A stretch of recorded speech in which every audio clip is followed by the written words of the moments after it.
Welcome to Tailgate Week, fired up by Kingsford Charcoal. It's October. Time to hit the meat of your college football schedule. After an 0-2 start, Brian Kelly and Notre Dame with back-to-back wins are back on track, led by one of the premier receivers in all of college football. For Danny Hope and Purdue, they face their toughest task to date, and he hopes that his quarterback carousel has stopped. For Purdue, it's time to boil her up. Go! Let's go, baby! Let's go! Let's go! It's game day, baby! It's game day, baby!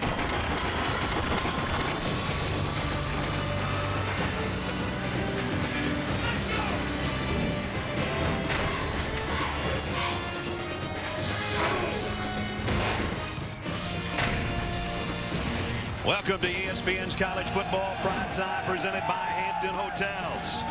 Ross-Ade Stadium in West Lafayette, Indiana. For the 83rd time, Notre Dame and Purdue set to square off. For Notre Dame in the first month of the season, it's been a season so far of what-ifs. What if they hadn't turned the ball over so many times, especially in the red zone and on their opponent's side of the 50. And right now, when you take a look at the stats, these are some stats Brian Kelly would like to put in a drawer and close quickly. 15 turnovers, tied with Tulsa for the most. The -10 turnover margin is worst in the country, and you can see what those fumbles and interceptions have done to this football team. Welcome, everybody. Brad Nessler along with Todd Blackledge.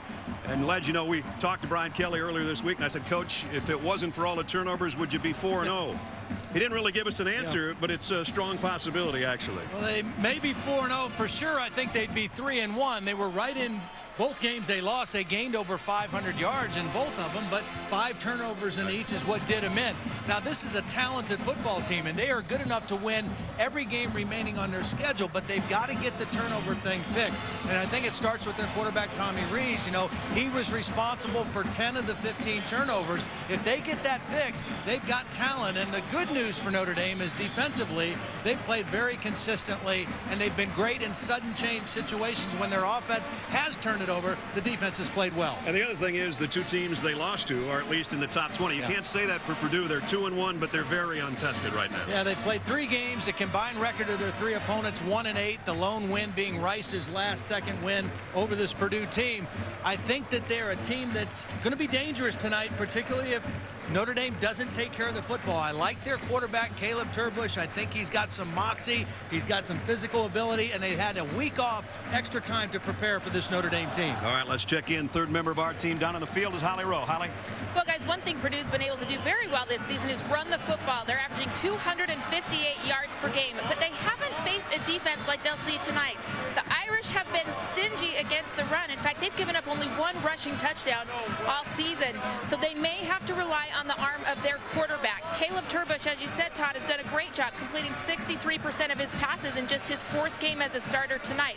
But he'll get some help. Robert Marve, who's been a starter last season, is back from a knee injury. And guys, last year against the Irish, he did a great job. 31 of 42 passing for 2 touchdowns, and he ran one for 23 yards. Coaches say they're committed to getting him in the first half.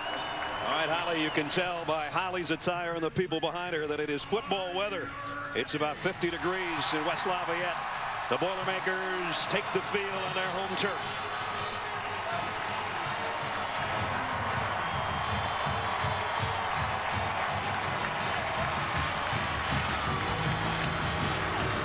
Only the 7th night game in Ross-Ade Stadium history. The 3rd time tonight that they've met the Fighting Irish, their in-state rivals from South Bend. Brian Kelly and Notre Dame against Danny Hope and Purdue. It's coming up. The kickoff is next.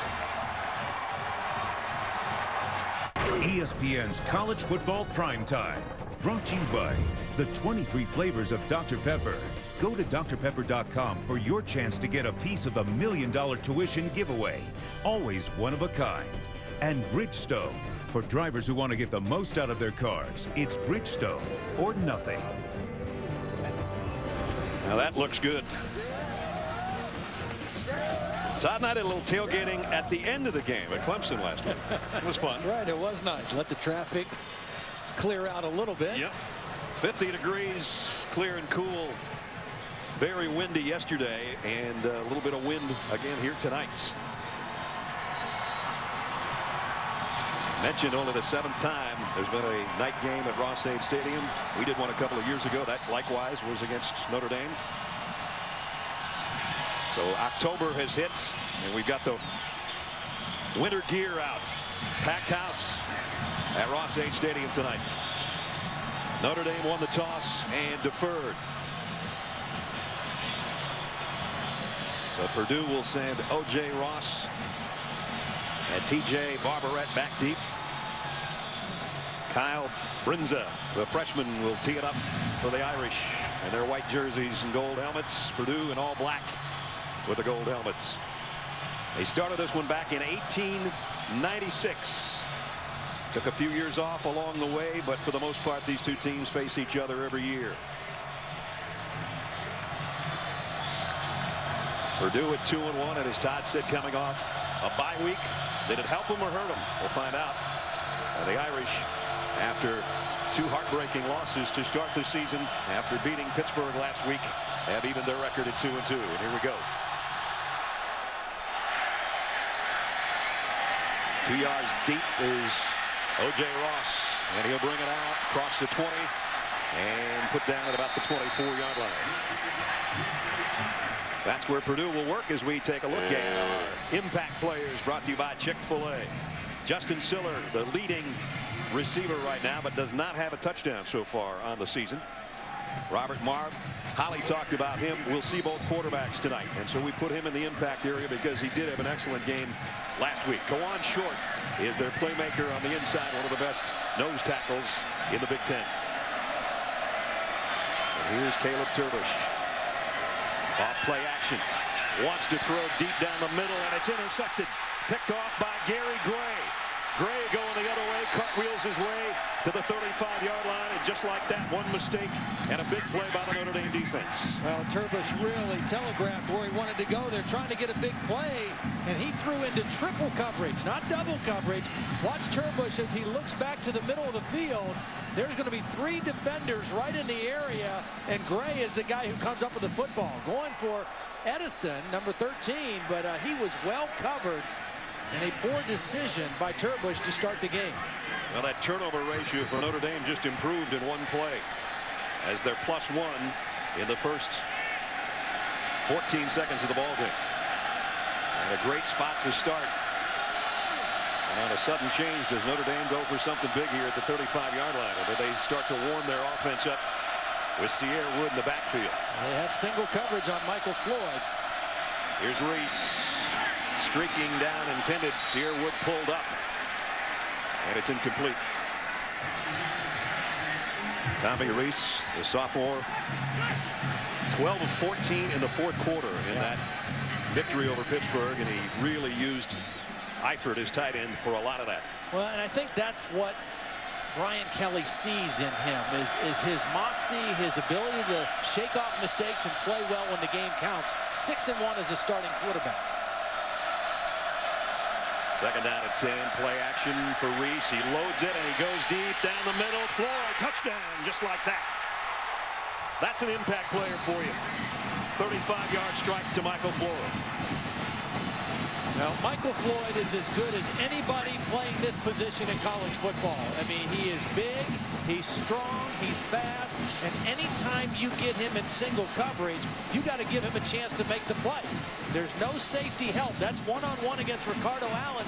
That's a mismatch, folks. Ricardo Allen is their best cornerback, but that's an NFL first-round draft pick, number 3, wearing the white jersey tonight.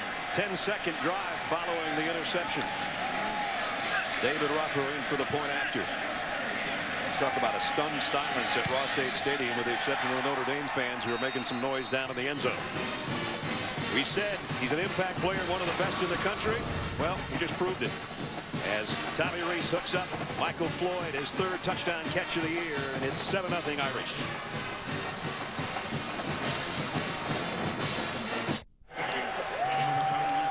$7-0 Notre Dame in the opening seconds of the ball game. Michael Floyd, the All-American wide receiver, a 35-yard touchdown catch. Talk about coming out winning the toss, deferring, going on defense, picking off a pass, and 2 plays later scoring a touchdown. Nice start. Yeah, well, you've had problems turning over yourself. You get one with your defense. Kickoff to Ross right at the goal line. And again, the return set up to the left, and he got smacked as he hit the 20-yard line, bounced ahead to the 21. Let's take you back to the touchdown. Well, you got to watch these 2 guys, the safeties, Albert Evans and number 44, Landon Fichter. What you don't want to do is you don't want to leave this out here as a one-on-one situation. These 2 safeties are going to follow the play action fake. They're both going to take themselves out of position to help the corner, and you do not want to do that because Michael Floyd will make you pay every time you leave him in single coverage without safety help. And in that case, both safeties got influenced by the play fake and left their corner on an island. Turbush in a shotgun with Bolden flanking him, and he'll give it off to Bolden. And he only got about a yard. Lewis Nix in on the tackle from his nose tackle position.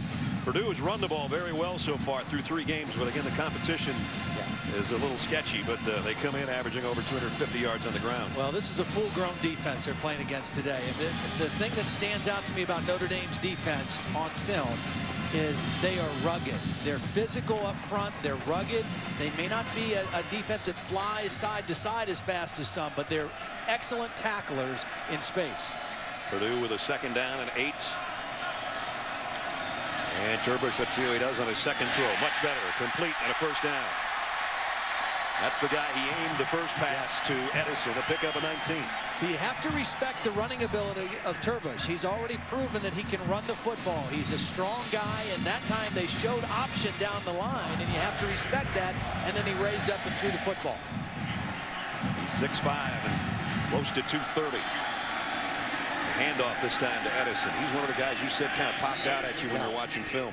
He's a player. I mean, he's not a real big guy, but he's very quick in space, and he's a hard guy to tackle. He's a little bit tougher to get on the ground than he might look because he's not very big. And neither team, for the most part, will huddle very much tonight. Again, a 2nd down and 8. Last time they picked up 19 on a pass. And now whistles. And we might have false start on the left side of Purdue's line. 68, 5-yard penalty, 2nd down. Jerry McGann is our referee. And one thing that Danny Hope and Gary Nord, the offensive coordinator, told us about Caleb Turbush is that the thing they like is he seems unflappable. You know, he makes a mistake, he doesn't get to bother him very much. He shakes it off, he keeps his poise, and so I think we're seeing that right now. After that bad decision on the interception, he's made a couple nice plays here to get him out to the 40-yard line. Got 5 wideouts right now, and he's all by himself in the backfield as he's back to throw, reloads, and overshot a guy that was open, and it was Siller. Sort of double clutched, and when he let go of that one, it sailed on him a little bit, and that'll bring up 3rd down and 13.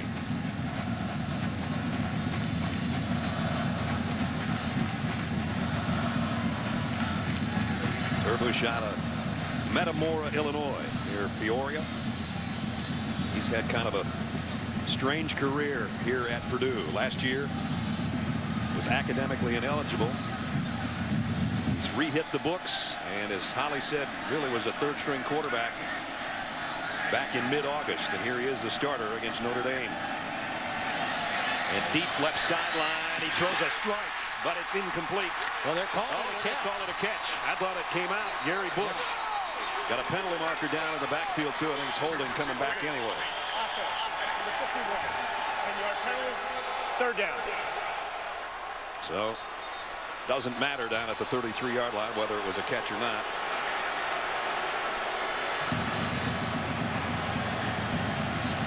Justin Kitchens, the right tackle, is a very athletic guy. He was recruited as a defensive lineman. He has excellent feet. But he was going against Darius Fleming that time, who had 2 sacks a week ago in the win over Pittsburgh. Here he is right here. Watch him working against Fleming on the outside. Correction. The pass was ruled incomplete. The penalty declined. It's 4th down. So they rule the pass incomplete and decline the penalty, and it brings up a punting situation. So Purdue had 1 good play out of that, and that was on that 2nd down and 8 on Edison's reception, and now they'll have to kick it away. They've got an excellent punter and kicker. This guy Cody Webster would be leading the country in punting if he'd had enough punts. Doesn't have the minimum. He's averaging 50 yards a kick. He's got a good one here. Goodman fields it at the 16, and he's buried in his tracks. Beautiful coverage. Very nice. Chris Carlino on the special teams. Drops him right where he caught it. And as Notre Dame comes out, let's take a look at our impact players. Brought to you by Chick-fil-A. Michael Floyd, well, enough said. He's already got a touchdown catch here in the first quarter in the opening half minute of the ball game. Tyler Eifert, huge game last week, a career high in that victory over Pittsburgh. He was the main man that Reese hit on the scoring drive that won it. And Manti Te'o is the undisputed leader, leading tackler on that tough Notre Dame defense that Todd talked about. So stout and so much better than they were a couple of years ago. You'll see Floyd line up in a lot of different spots. He's up here at the top now. They'll move him around. Jonas Gray. And he's got a nice run on first down. See, the other thing about Michael Floyd, because of his size at 6'3", 225 pounds, he's an outstanding blocker too. He's a mismatch as a receiver. He's a mismatch as a downfield blocker as well. And Notre Dame likes to run outside to his side if he's the single receiver quite often. Second down and a yard after a 9-yard pickup by Gray.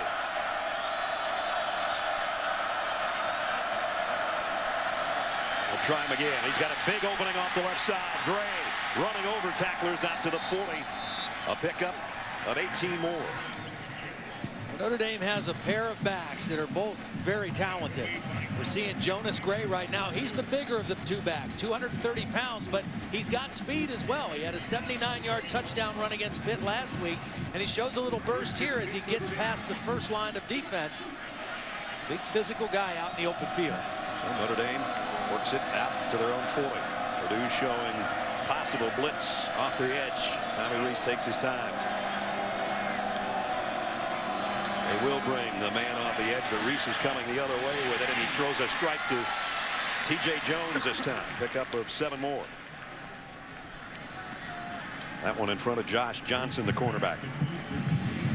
I think the collection of skill guys that Notre Dame has right now to get the football to is pretty good. I mean, obviously Michael Floyd is outstanding. The tight end Eifert is very good, very talented as an inside receiver, but T.J. Jones is also very dangerous. Theo Riddick, and then a pair of backs in Wood and Gray that Tommy Rees's job is to distribute the football, manage the game, take care of the ball, and get it in the hand of playmakers. This time it's Gray on the toss, and again off the left side, a nice stiff arm by Gray, and he won't go down until a couple of Purdue tacklers were able to stop him, but another first down and a pickup of 13 more. See, we talked about the schedule that Purdue has played, and they came out in this game with a lot of emotion, a lot of enthusiasm, but there's a big difference physically between playing Middle Tennessee State, Southeast Missouri State, and Rice, and playing this Notre Dame team. They're big and strong up front on both sides of the ball. Got everything working for him right now. The early lead, and now back in Purdue territory with the ground game of this guy, Jonas Gray. And Gray again, just a huge opening on that left side. And hey, they might as well keep doing it unless Purdue stops. Well, I think they're going to get a break here. I think Notre Dame's going to get called for a holding that was inside that really was not going to affect the play. Personal foul. Offense, number 75. Tripping. 15-yard penalty. First down. Yeah, I mean, this is an unfortunate penalty for Brian Kelly's team because it was away from the play. It was the right tackle, Taylor Dever.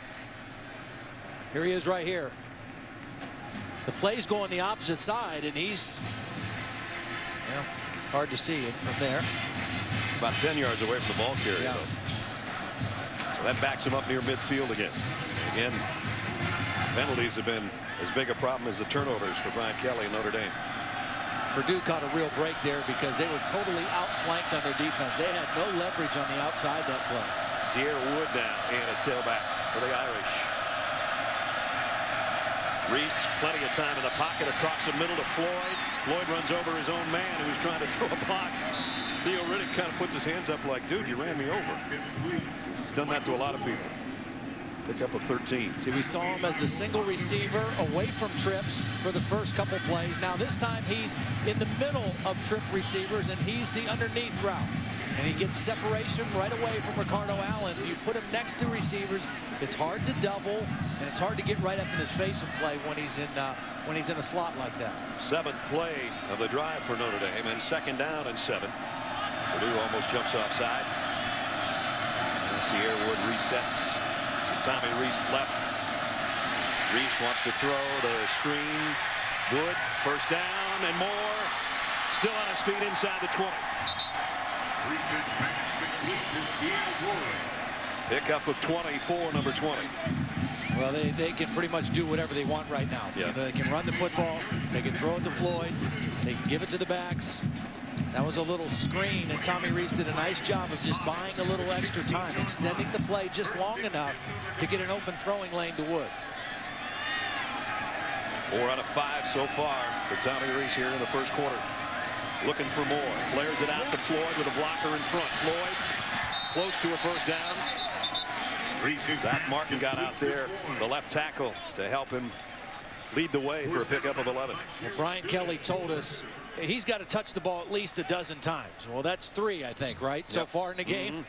Little bubble screen. You get a lineman out in front. Zach Martin, their best lineman, their left tackle. And that's, you know, in a lot of ways just like a running play. Just get the ball to your best player in space, get a blocker out in front of him, and next thing you know, you got 11 yards.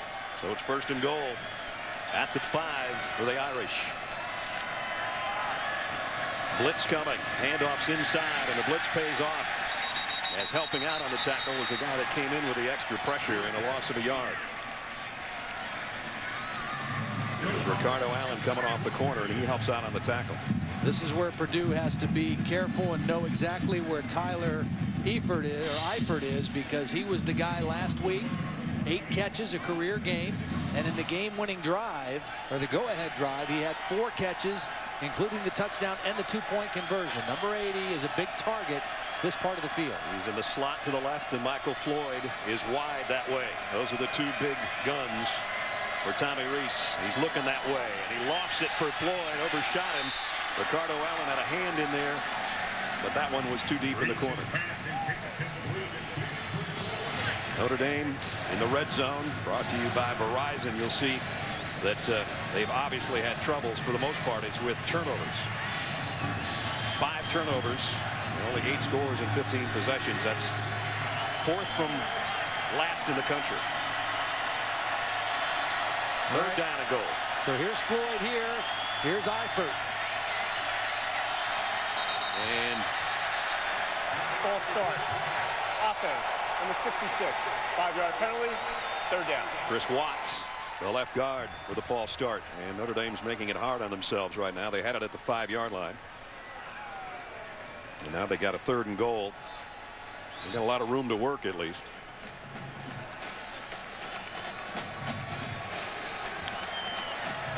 Back at the 11. Empty backfield.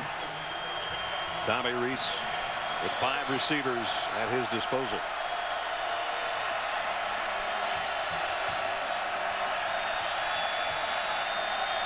Third and goal for the Irish. Low snap. Rees handles it, fires it down the middle. Intended for Floyd. It was in some traffic. And give Purdue's defense credit, as they're going to hold the Irish to a field goal attempt.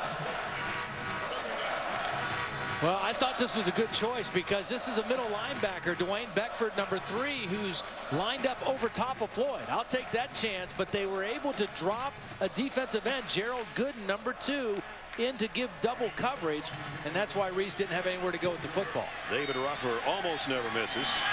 Last season, this season, 2 out of 4. The snap was low, and this one's blocked. So much for never misses. Somebody got a hand in there. Purdue on their special teams. It's kind of been the story of the season for Purdue so far. Blocked field goals, right? Exactly. In the middle of the pile, somebody got a hand in there. Another red zone struggle for Notre Dame. Kawad Short, his 4th career block kick, 2nd this year, prevents any further damage done by Notre Dame. It's been kind of like that for Purdue this year against Middle Tennessee. Purdue up by 3 with a few seconds left. 47-yard game-tying attempt is blocked by Ricardo Allen. That one preserved a Purdue win. Then the following week at Rice, Purdue themselves trying a 31-yard field goal for the win with time winding down. And Carson Wiggs' kick is blocked by Justin Allen, and Rice prevailed in that one, 24-22. So here, Kawan Short, with his 4th career block kick, has given it back to his offense, the 20-yard line. Turbush in the shotgun, all 3 wideouts to his right, and that's where he's going with the football. And this one thrown low. Did he catch it? I guess he did. Complete to Siller. Let's check in with Reese Davis. Reese. All right, Brad, time for a Taco Bell studio update. And on the first play from scrimmage in the Florida-Alabama game, that was after a false start against Florida, John Brantley to Andre DeBose, first touchdown catch of his career, 65 yards. Tide answer with a field goal drive at 7-3 in the Swamp. Here's 7-0 with 6:45 remaining in the first quarter. Turbush, quarterback run all the way. Didn't get much, about a yard. And it'll bring up 3rd down. So Purdue intercepted on the first offensive snap of the game. That turned into a Michael Floyd touchdown. And they did come up with a big special teams play, blocking that field goal attempt. And that's where we are, still 7-0. I think this is a big 3rd down play for Purdue, though, because I don't think their defense is going to have a whole lot of success slowing Notre Dame down tonight. They need to give them a little rest here. Quick throw and catch complete to Ross, and it will be a 1st down. Even though Ross ended up about 15 yards behind his forward progress spot. Robert Blanton made the tackle. So Purdue moves the chains.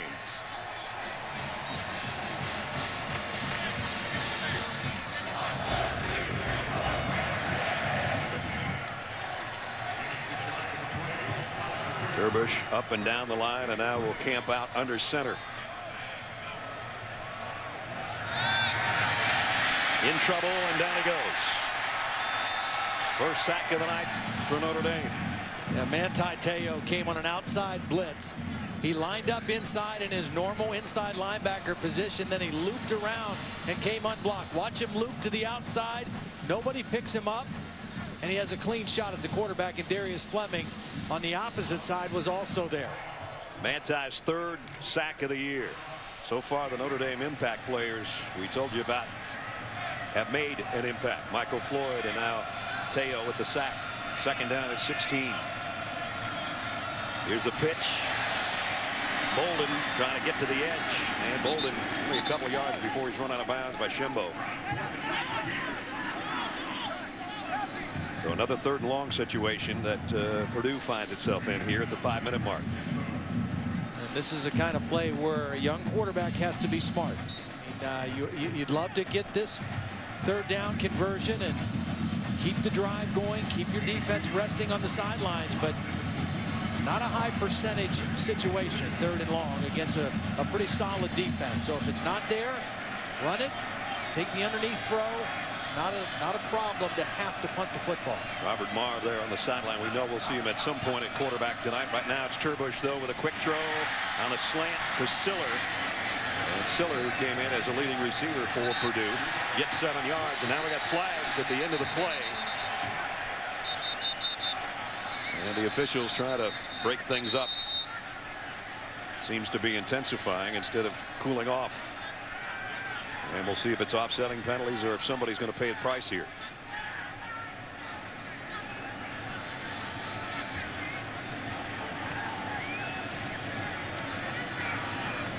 Trying to sort things out. Here's a call. After the play, personal foul. Offense, number 13. 15-yard penalty. 4th down. So it does go one way against Antavian Edison. Yeah, really not a smart play at all by Edison. No need for it. And the fact that it was a dead ball play, it's still a punting situation, but they're 15 yards deeper now. You know, you want your guys to be tough. You don't want them to back down from Notre Dame. but you got to play with poise and intelligence as well. John Goodman waits on the punt from Cody Webster. Webster high kick. Goodman clears out of the way. It's going to take a great Purdue roll. Catch the ball.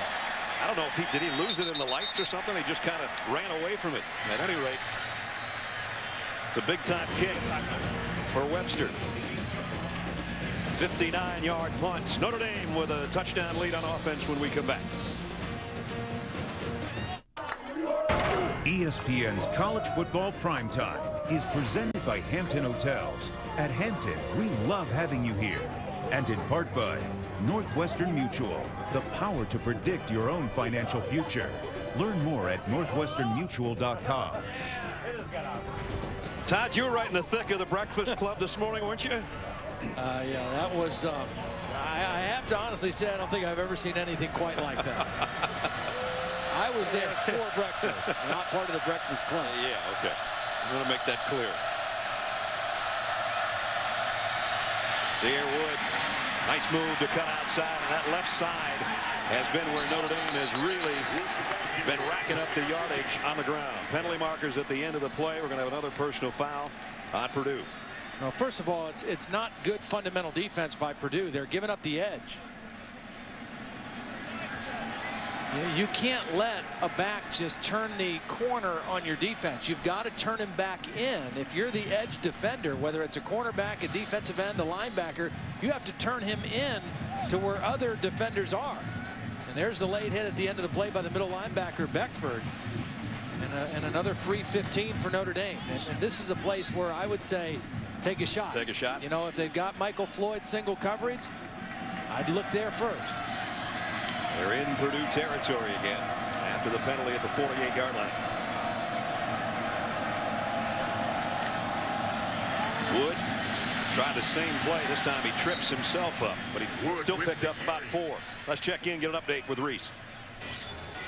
All right, Brad, Nebraska and Wisconsin on ABC right now. The Huskers taking advantage of a Wisconsin turnover. Taylor Martinez diving in for the touchdown.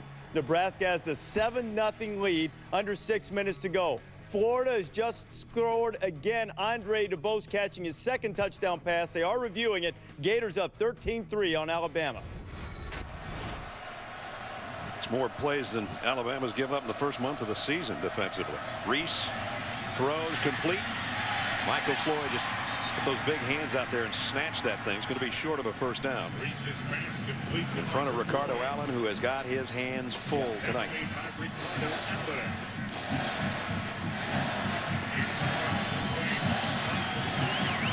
Again, no huddle. Third down, a short 2 for the Irish. Reese fires out complete to Eifert, the tight end. Easy first down on the pitch and catch. And he's bumped out of bounds with a first down at the 32-yard line. See, what's really difficult is when they put these two guys together, Eifert and Floyd. Floyd's going to come inside. He's going to attract the attention. 2 defenders. That leaves nobody on the outside for Eifert. Now, that's just good coaching, good scheme by Notre Dame. Put those 2 guys on the same side of the field. If they want to double Michael Floyd, they're going to leave our tight end open. Eifert last year came in when Joe Rudolph got hurt and became a star tight end, and he's just growing into that role on every game. Here's Floyd now, and Floyd breaks 2 tackles, and he's got a first down. You talk about tough yards after catch by a wide receiver. There's a great example. Well, he's just so physical. I mean, first of all, he snatches the ball out of the air. I mean, he's got great hands.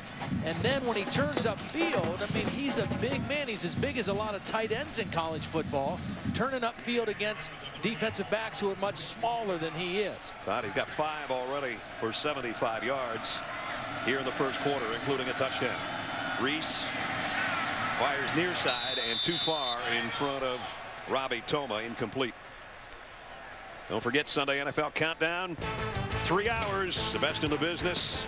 Chris Berman and the guys will have all the latest updates from stadiums around the league right up until kickoff. NFL Countdown presented by IBM. Tomorrow morning, 10 a.m. Eastern. For more information, log on to ESPN.com.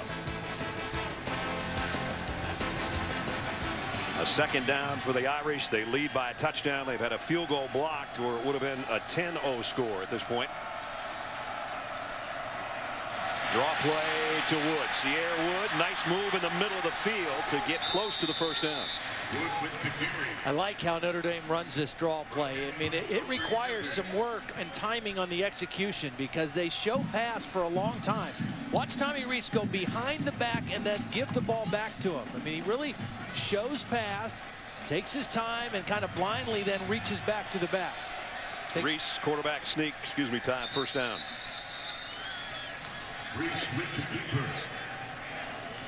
So they can actually get a first down at about the 1 yard line. It's not going to be goal to goal here. Let's see where they do spot it. Well, maybe they are going to put it at the 10 yard line. They are. So it is first and goal. Right on the stripe. They got Eifert and Floyd on the same side again to the top of the screen. Tight end on the end of the line. Floyd out as the wide receiver out there by the 10 yard line marker. Wood going to be dropped for a loss of 5. Joe Holland, the defensive captain, or one of them, the outside linebacker out of Indianapolis, made the stop. Yeah, nice play. 4-year starter. He read this play right away. I mean, he's seen everything. Take a look at it right here. Watch how quickly he reads the play and gets across the line of scrimmage for a tackle behind the play. There's no way that the tackle, Zach Martin, can get to him. As good as Zach Martin is, Holland read the play so quickly, Martin didn't have a chance. You mentioned Joe, experienced veteran, his 39th start in a Purdue uniform tonight. 10th play of the drive. Remember, they had double-digit drive last time, and a block kick was the end result.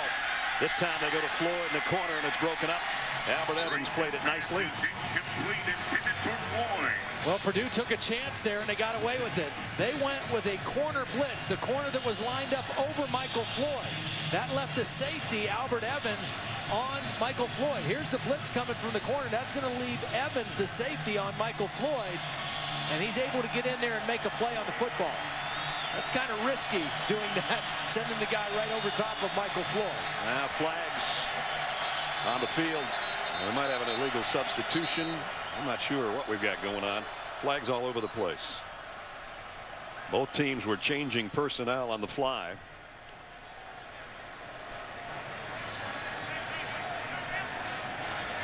He's wondering if they called timeout. Illegal substitution on Purdue. That's the call.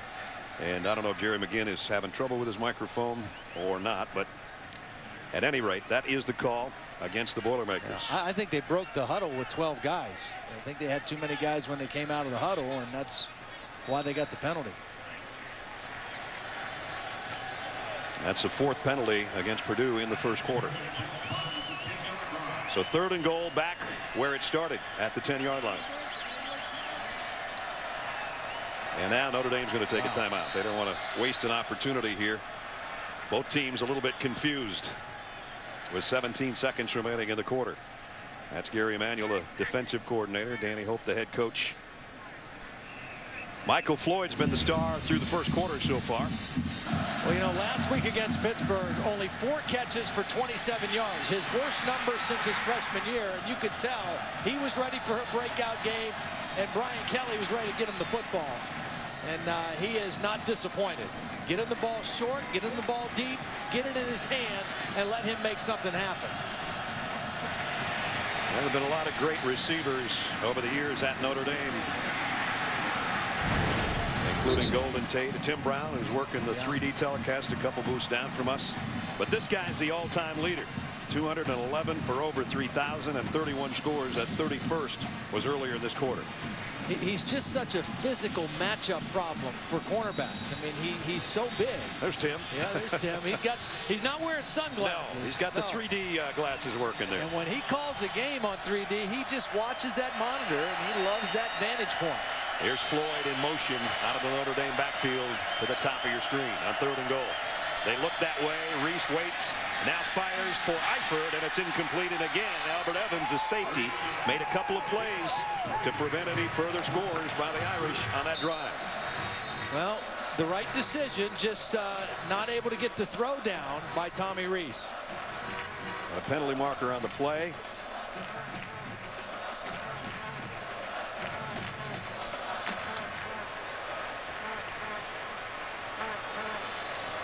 I still don't even see the flag, so I'm not sure which part of the field it came from.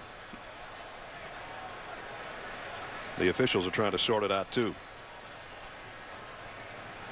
An unsportsmanlike conduct call on Purdue. Oh, you talk about killer penalties. First down. Oh my goodness. Danny Hope's asking, what did he do? Right. You know, we're not sure. It was good defense. I don't know if he kicked the football, if Albert Evans did something at the end of the play. Watch, you're going to try to throw the corner route to the tight end, Eifert. It's overthrown. I don't know what he did. Well, he went back in the back of the end zone and kind of waved his finger as if to say, no, no, no. I don't know if that was it or not. The official's mic's not working. That's not helping us. Let you know.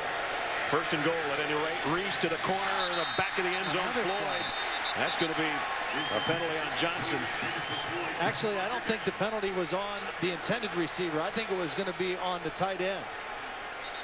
Holding call. And this is just imploding the Purdue defense here. First downs by penalty. There's a head coach that is wondering what in the world is going on here in the final seconds of the first quarter. Guys, that unsportsmanlike conduct penalty is, you saw Allen go outside of the crowd, clear past the sidelines and go start high-fiving people in the crowd. He drew attention to himself. It was like a celebration penalty after that big play, a stupid penalty. Thanks, Holly. I had no clue. I'm glad you were on it. First and goal. Gray, and he bounces in for the touchdown from 2 yards out.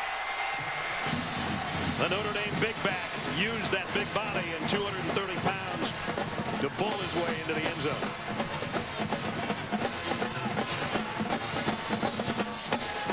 Well, hats off to Notre Dame for capitalizing, but shame on for Purdue for giving them those opportunities. Extra opportunities in the red zone. Notre Dame has had their struggles in the red zone coming into tonight, but you just can't give them that many chances.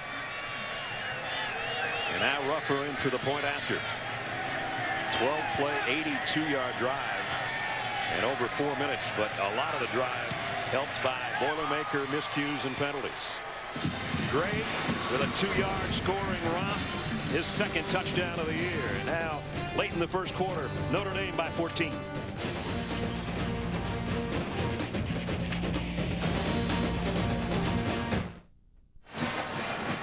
First quarter continues to be good to Notre Dame. See the numbers they put up in the first quarter, outscoring their opponents 478 to 156. And they've got 14-0 here with 3 seconds remaining in the first quarter against Purdue. You can't have 4 penalties on one drive and expect not to give up points, and that's what Purdue just did. Let's check in with Holly. Well, guys, I just listened in while Danny Hope, the head coach of Purdue, talked with the umpire and the referee about what those calls were about. It was high-fiving in the crowd, and they said, hey, Notre Dame doesn't need our help. He thinks they also missed a call when there was an unsportsmanlike that Notre Dame retaliated. The guy said, I didn't see that. It's the only thing I had. But he's definitely upset with the officials right now. Okay, Hal, thanks. Return man Mostert, and he breaks free, and he gets all the way out to the 44-yard line. The freshman with a nice return. That might light up the crowd a little bit. They've got the quarter break to think about it because their Boilermakers are down by 2 scores at the end of one. Notre Dame on the road in West Lafayette, 14-0 on the Boilermakers.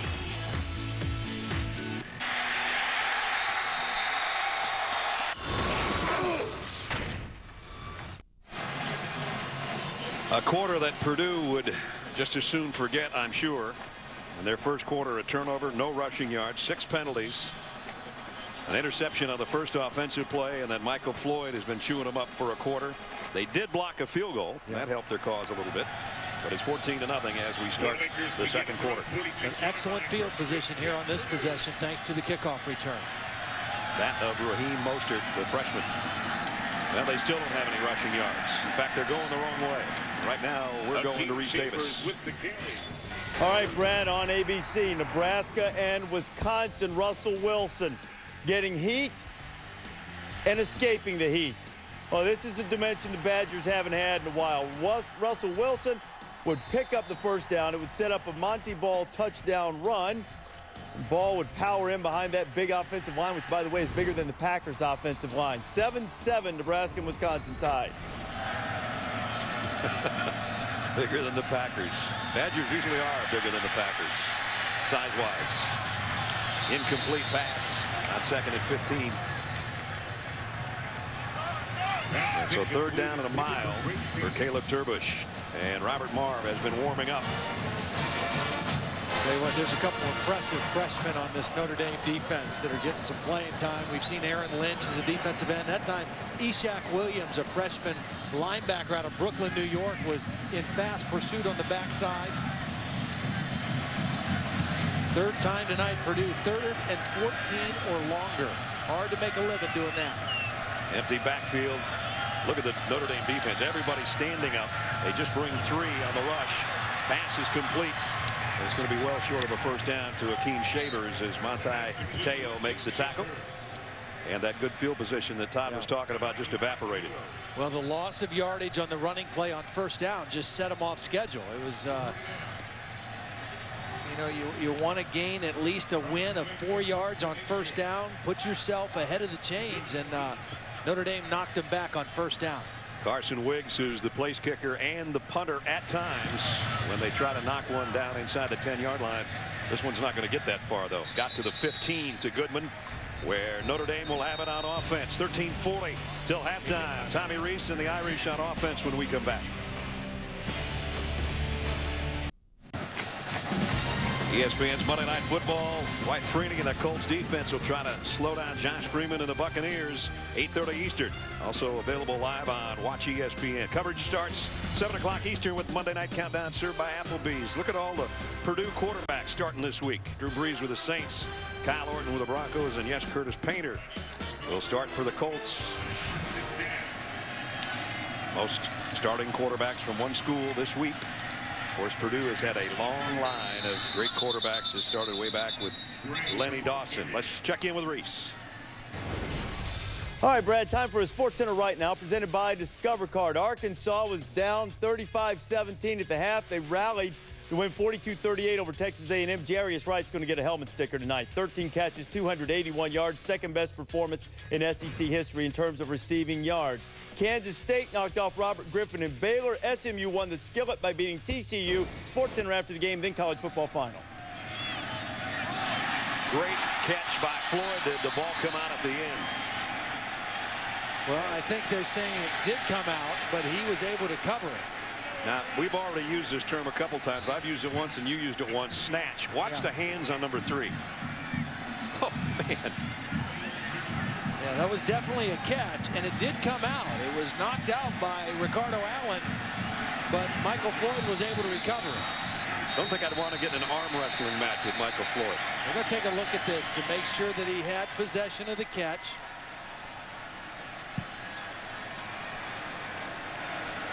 Purdue, this is the challenge. The previous play. The ruling on the field is a completion.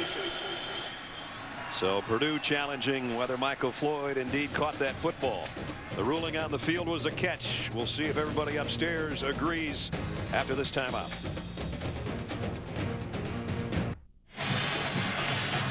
While we were away, the ruling on the field confirmed. Catch, fumble, recovery, all by Michael Floyd. Yeah. A little different deal than last week in the game at Pittsburgh. Last week, Michael Floyd caught 3 balls in the first possession and then only 1 the rest of the game.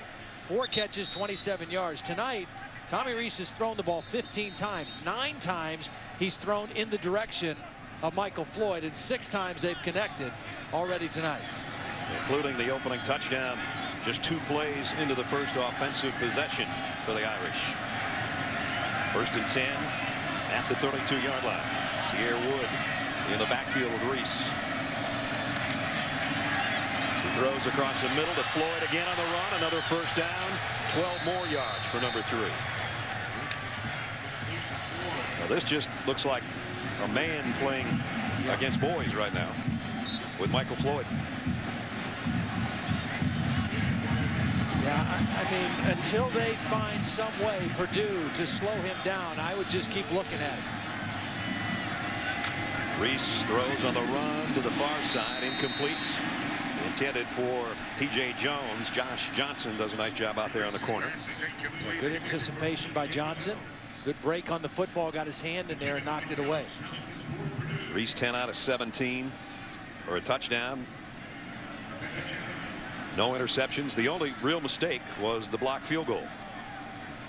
Otherwise, Notre Dame's had their way with this Purdue defense so far in the first half. And flags. Defense, number 99. 5-yard penalty, second down. Ryan Russell with the offside penalty. So there's some more free yardage given up. 7 penalties on Purdue now. 5 on the defense.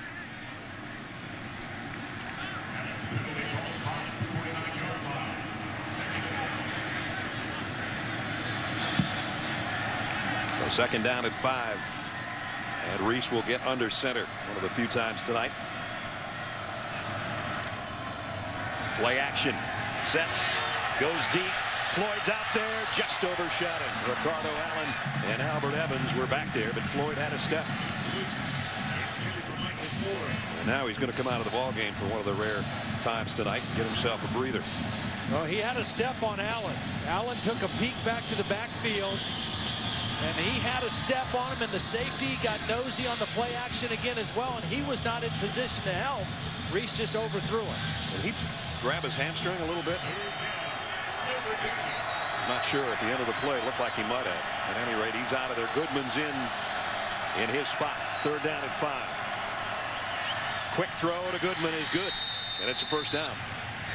See, that's the same thing. They just took Floyd out but did the same thing. Put Goodman on the same side as Eifert and then let the quarterback make a quick read.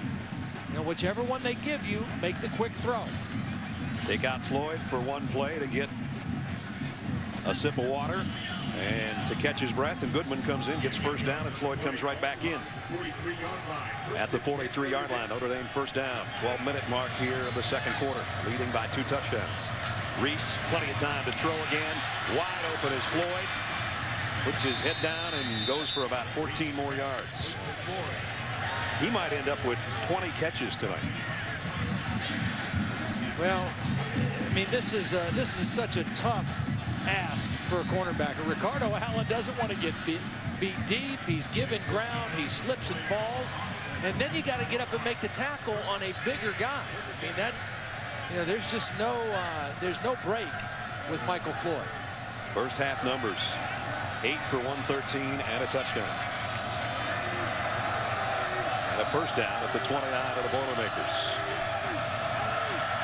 Tommy Reese, deep out, incomplete, intended for Theo Riddick. And Armando Harris was a guy that was covering back there. You can't throw all of them to Michael Floyd. But right now, Notre Dame is averaging over 7 yards per play, whether they're running it or throwing it. So they definitely have this Purdue defense guessing. They have them back on their heels. Tommy Reese looks comfortable. He looks confident. His offensive line's giving him all day to throw. Martin and Watts and Cade, Robinson, Dever, giving number 11 plenty of security back there when he drops back to pass. This time he won't pass. Gives it off to Wood, and he's smothered by Gerald Gooden. Yeah, Gooden got the tackle, but Bruce Gaston, number 90, was the guy who slowed him down. Gaston got penetration into the backfield, and he's going to slow him down. Watch number 90 get a hand on him, just slow him down enough to allow Gooden to make the tackle behind the line of scrimmage. Floyd and Allen, there's their match going on. I mean, it's as if it's not enough that I have to try to cover him. Right. But then I also have to get blocked by him. That's a welterweight fighting with a heavyweight. 3rd and 13. Another 10-play drive for Notre Dame. Reese steps up, fires high, and it's almost in. It is intercepted. Did Johnson hold on to it? Nope. Nope. He had it in his hands, and then he tried to pin it against his knees, it looked like, when he hit the turf.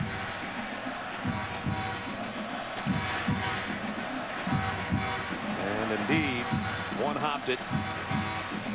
But it stops Notre Dame on 4th down now. Tommy Rees looked a little bit like a young quarterback that time. Got a little anxious. The snap right before the play clock ran out. Overthrew his intended receiver who was open. Ruffer had one blocked already tonight. He's kicking into the wind. This will be a 49-yard maybe attempt. Timeout. Notre Dame. Second of the half. Notre Dame takes a timeout. It'll be a 30-second charge timeout. And this will be a short timeout here. Ruffer in his career 25 out of 28, which is a great percentage. The only problem is that 2 for 4 so far this year, and he's already had one stuffed by Kawan Short in the first quarter that would have given him an even bigger lead. But right now, everything's working for Notre Dame with the exception of the kicking game. Yeah, everything's working for him. Tommy Rees, other than that last third down play, has looked very comfortable. He's been accurate with the football. Purdue has no answer for Michael Floyd. And I would expect after this change here, Purdue, we might see Robert Marr. Right. We saw him warming up a little bit. They've got to get some kind of energy going in their offense, and I think it's going to have to be throwing the football. They've not been able to run at all. So let's see if David Ruffer can hit from long range.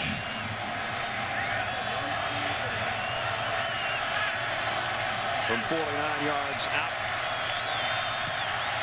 Kick on the way, and no good. So he's had one blocked and he's missed one. He was Mr. Automatic a year ago as one of the finalists for the Groza Award. Not so Groza-like here in the first half tonight.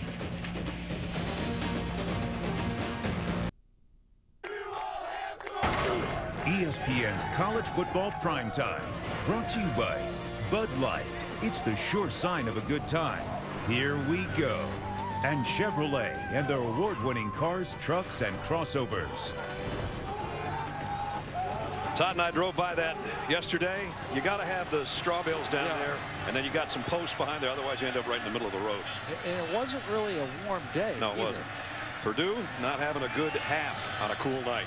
Penalties, -5 rushing yards, 2 first downs, and they'd only had the ball less than 7 minutes. And as Todd said a little while ago, maybe it's time for Robert Marr to give him a spark. He's in there. Let's see if he can give them the spark that they're looking for. And his first throw is incomplete, intended for Siller. Nice coverage by Gary Gray.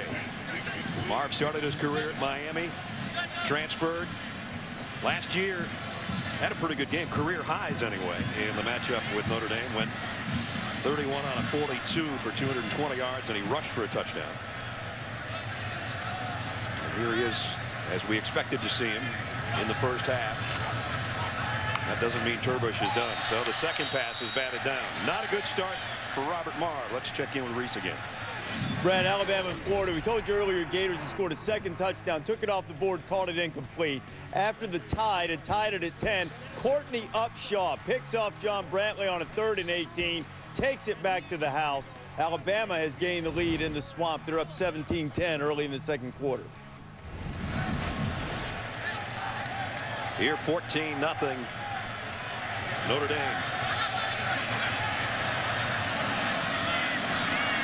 On the run, it's Shavers to the outside. He's run all the way to the crowd for the most part.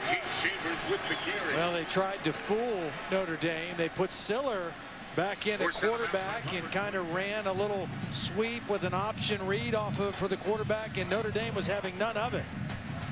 That was 3 plays of nothing for Purdue's offense. In fact, they lost a yard. So Cody Webster, the left-footed punter, will come in to kick. And a beauty. Goodman waits on it, though. Camp centered at the 22, and again he's dropped immediately.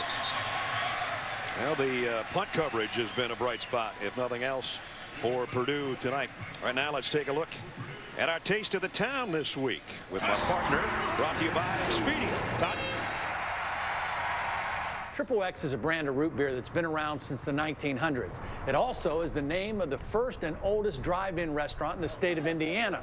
For the last 31 years, the Triple X restaurant has been owned and operated by the Ayersman family. It's open 24 hours a day, they only take cash, and they're known for outstanding burgers. And we'll see what Mr. Blackledge had. You got dogs there, too, but the burger's a lot better. Notre Dame takes over at Notre Dame works from the 21-yard line with a 2-touchdown lead here at the 10-minute mark of the first half. Toss sweep. Cierre Wood. Wood, nice gain. He's got a first down. Picked up 12 on the carry. Got to say one thing about the folks at XXX, Greg and Kerry there, and you saw him in the first part of Todd's Taste of the Town. Kerry knows absolutely nothing about football, which is cool. She's got football people in there every day having breakfast, lunch, dinner. Knows absolutely nothing about football. And she's very proud of it, as a matter of fact. Notre Dame with Reese in the shotgun. We'll keep it on the ground again. Wood's going to try the left side this time, and the same result. And he's got 12 more. Back-to-back runs by Cierre Wood of a dozen. And Notre Dame's ground game chewing up yardage here against Purdue's defense. Well, a nice block by the tight end Tyler Eifert. He's leading the play up. Look at number 80. He just gets right on his hip and then cuts inside of his block. And again, Notre Dame is just doing what they want to do offensively. They've got Michael Floyd with a big night, and now Cierre Wood's already got 100 yards, 101 in fact, on the ground. But they can't stop him. Keep doing it. And there he goes. Cierre Wood into the secondary, and he is gone. Touchdown, Notre Dame.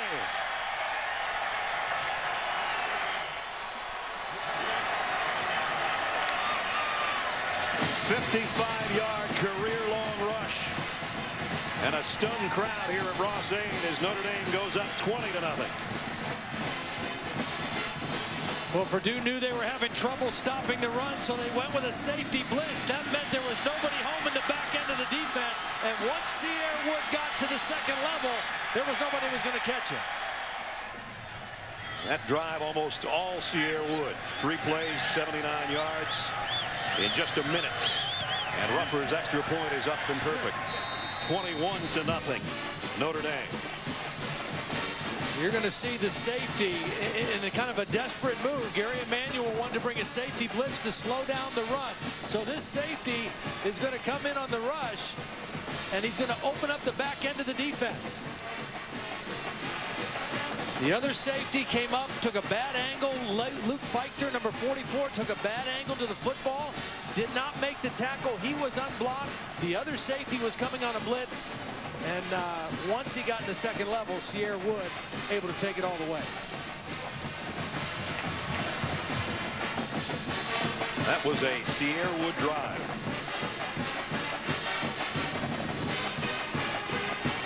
Over 100 yards for Wood. Earlier I said he had 100 rushing. That was Notre Dame as a team. So now he does have over 100 yards with a 55-yard career-long jaunt. 21-0. Boy, Purdue needs some answers in a hurry. This thing could get even uglier than it is so far for this hometown crowd.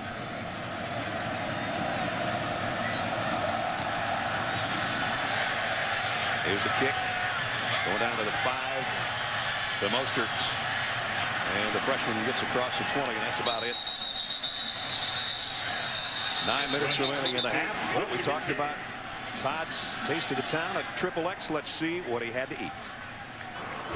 The burgers are actually chop steak because every day sirloin is cut fresh and ground right here on the premises. Now the top 2 menu items are the Boilermaker Pete, which is a triple-decker with grilled onions, and the Duane Purvis All-American, which is a cheeseburger with creamy peanut butter on the bottom bun. Folks, it's time to rhino up. You had one of each. Yeah, I had to try them both. And I kind of thought that maybe that you wouldn't handle both of those. Me. I'm so disappointed that you doubted me.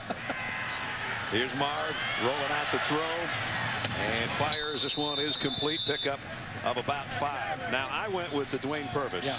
And I got to admit, if I had to do it over again, I probably would have kept the lettuce and tomato off because I had it dripping down my sleeve. I went through like 14 napkins. Well, you know, I wasn't sure I could go with the peanut butter, but I had to try it. I mean, and everybody I talked to said it was great, and it is good. It is. The hot burger melts that peanut butter, and it just kind of drips all over the place. And, you know, the guy you saw grinding the meat, too, you mentioned Greg and Kerry. That was Greg's dad, Jack. Right. And Jack owned the restaurant in 1980, sold it to Greg, but he still goes in every day to cut that meat and grind it. I mean, it's a great place. Here's an inside handoff and a first down run. Don't forget you can follow Todd on Twitter at Taste of Town Todd.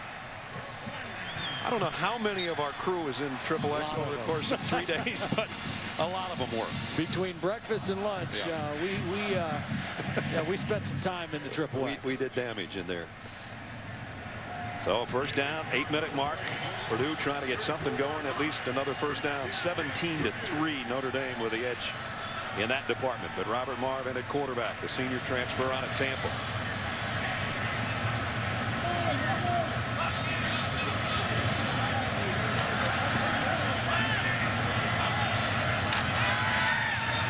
Marv again flushed out of the pocket. On the run, throws. And they're going to call this complete, I think. Nope, the linesman says no to hold it incomplete. Let's check in with Reese Davis. Reese. Brad, if you haven't hopped aboard the Clemson bandwagon, it's time to do so. In Lane Stadium against Virginia Tech, the young back Mike Bellamy is gone, and the Fighting Dabos roll into Lane Stadium and open up a can on the Hokies. 23-3 the final. Dabo gets yet another shower. I'm telling you, I started buying into that orange Kool-Aid last week already when we saw him in person down in Death Valley. What a start for Clemson's Tigers.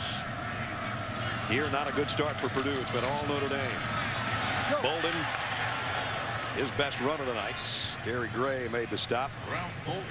I'll tell you what, in today's world of college football, when you're talking about 18, 19, 20-year-old kids, to get them to play at an extremely high level 2 weeks in a row is hard. 3 weeks is really hard, and the third one being on the road, I'll tell you what, you got to really take your hat off to Dabo Swinney, their new offensive coordinator Chad Morris, Taj Boyd, who's playing outstanding at the quarterback position. That Clemson team is just going to get more and more confident as this season goes along. Maybe the best freshman in the country, Sammy Watkins. Clemson has beaten 3 ranked teams in a row for the first time in their history. Marv off play action. Again, throwing on the run and completes this one. Out of bounds, first down to Antavian Edison. Really nice play by Marv because Manti Te'o was coming unblocked. And Marv knew he was going to take a shot from Te'o, but he keeps his eyes downfield and makes the nice touch throw to Edison for the completion. You know, one of the things that Marv gives you, okay, is not only his ability to throw the football, but when he was at Miami, he played in some big games. You know, he opened the season with a start at Florida in the Swamp. He played against Florida State. All right, he played against Texas A&M down in College Station. He's played in more big games than Turbush has. This will be the first snap for the Purdue offense in Notre Dame's end of the field. They give it on a sweep. Bolden goes back the other way and finally finds a loss of 2 as we check in with Holland.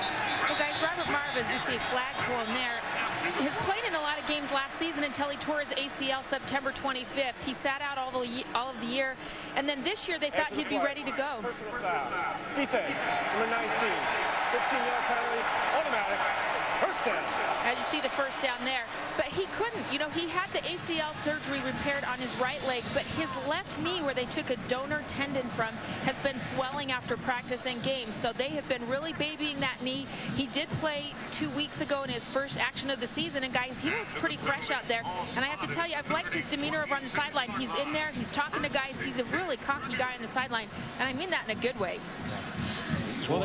They've had a quarterback carousel. I mentioned that at the beginning of the broadcast tonight, as they've gone through quarterbacks in the last calendar year. That's almost unheard of. Now they've got their deepest penetration into Notre Dame's end of the field at the 27-yard line. Marv again fires. Oh, what a catch. Great throw, great catch. No, they're going to say incomplete. It was Crosby Wright, the tight end, who laid out for that, but just couldn't hold on to it as he hit the sideline.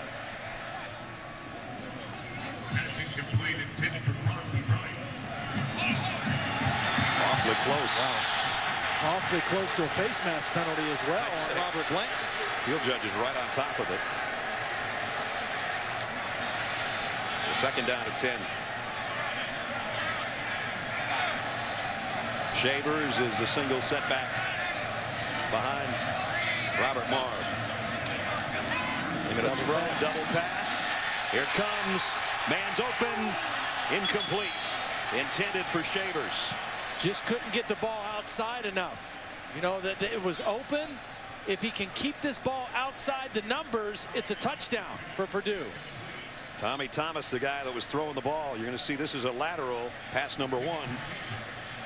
If this ball stays outside the numbers, it's a touchdown. But because it drifted inside the numbers, it fell harmlessly incomplete. I mean, it was a good call at the right time, just weren't able to execute.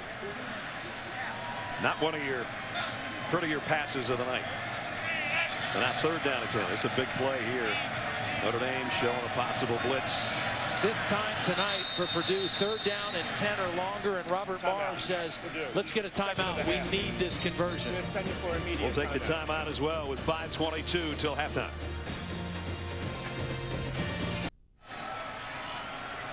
Celebrating its 7th year sponsoring the Good Hands Field Goal Nets, Allstate makes contributions to participating universities' general scholarship funds. For each field goal and extra point kick to date, Allstate has contributed more than $2.4 million in scholarship monies. 2 out of 6 on 3rd down is Purdue tonight, and they need this one on a 3rd down and 10 here with 5:22 to go in the half. Marve out of the shotgun. He's going to run with it, and he's going to get it. Nice job by the Purdue signal caller. Had a lot of Ross A. turf in his helmet, but he'll take it. They move the sticks and keep the drive alive. Well, this is a good, quick decision by Marve. He's looking downfield, and he's just going to kind of feel things open up in front of him, and then he doesn't mess around trying to make anybody miss. He gets north and south, and he gets down past the 1st down marker. Picked up 12 on the carry. Had a 1st down just inside the Notre Dame 16. Marve, the quick throw out, the screen and the flat to Edison. Nice job to get around the traffic. Flags flying. You know, you got 2 receivers out there working their tails off to block for the 3rd receiver. Offense, number 4, 10-yard penalty, 1st down. O.J. Ross is the guilty wide receiver. Because Edison tried to make this a big play, watch, he instead of just going straight up the field, he bounces back outside. Well, that means those guys have to block longer, and the holding call right there on Ross. Yep, right there at the end of the play. If Edison just takes that thing right up between them, they don't have to hold that block quite as long. The hold was on Robert Blanton.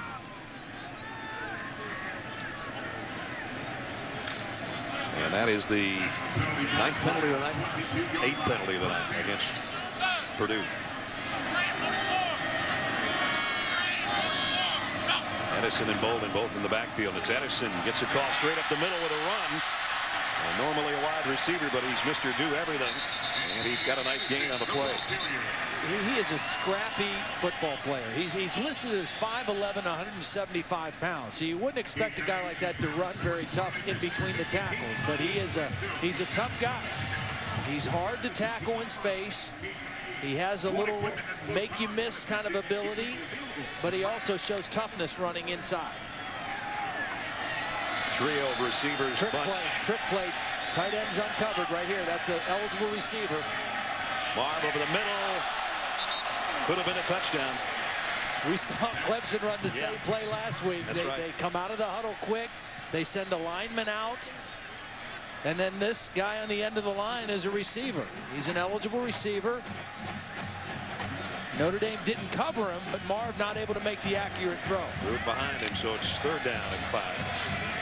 13th play of this Purdue march. They really need a touchdown out of this thing to get back in the ball game. They have to get inside the 6 to pick up a 1st down. Marve throws a strike, and thinking about the end zone was Justin Siller. He just forgot one thing. Well, the ball was a little high. It was catchable. It would have been a 1st down even if he doesn't gain an inch after the catch. But the ball is thrown a little bit high. But you're right. He started eyeing that goal line instead of securing the football. So Carson Wiggs will come in to try a field goal to get something on the board out of this thing. And he'll try from 27 yards away. Not sure about that, but they'll take the field goal if he can hit it. And he does. So Purdue, long drive. And Carson Wiggs gets him their first points of the night. 21-3 Notre Dame.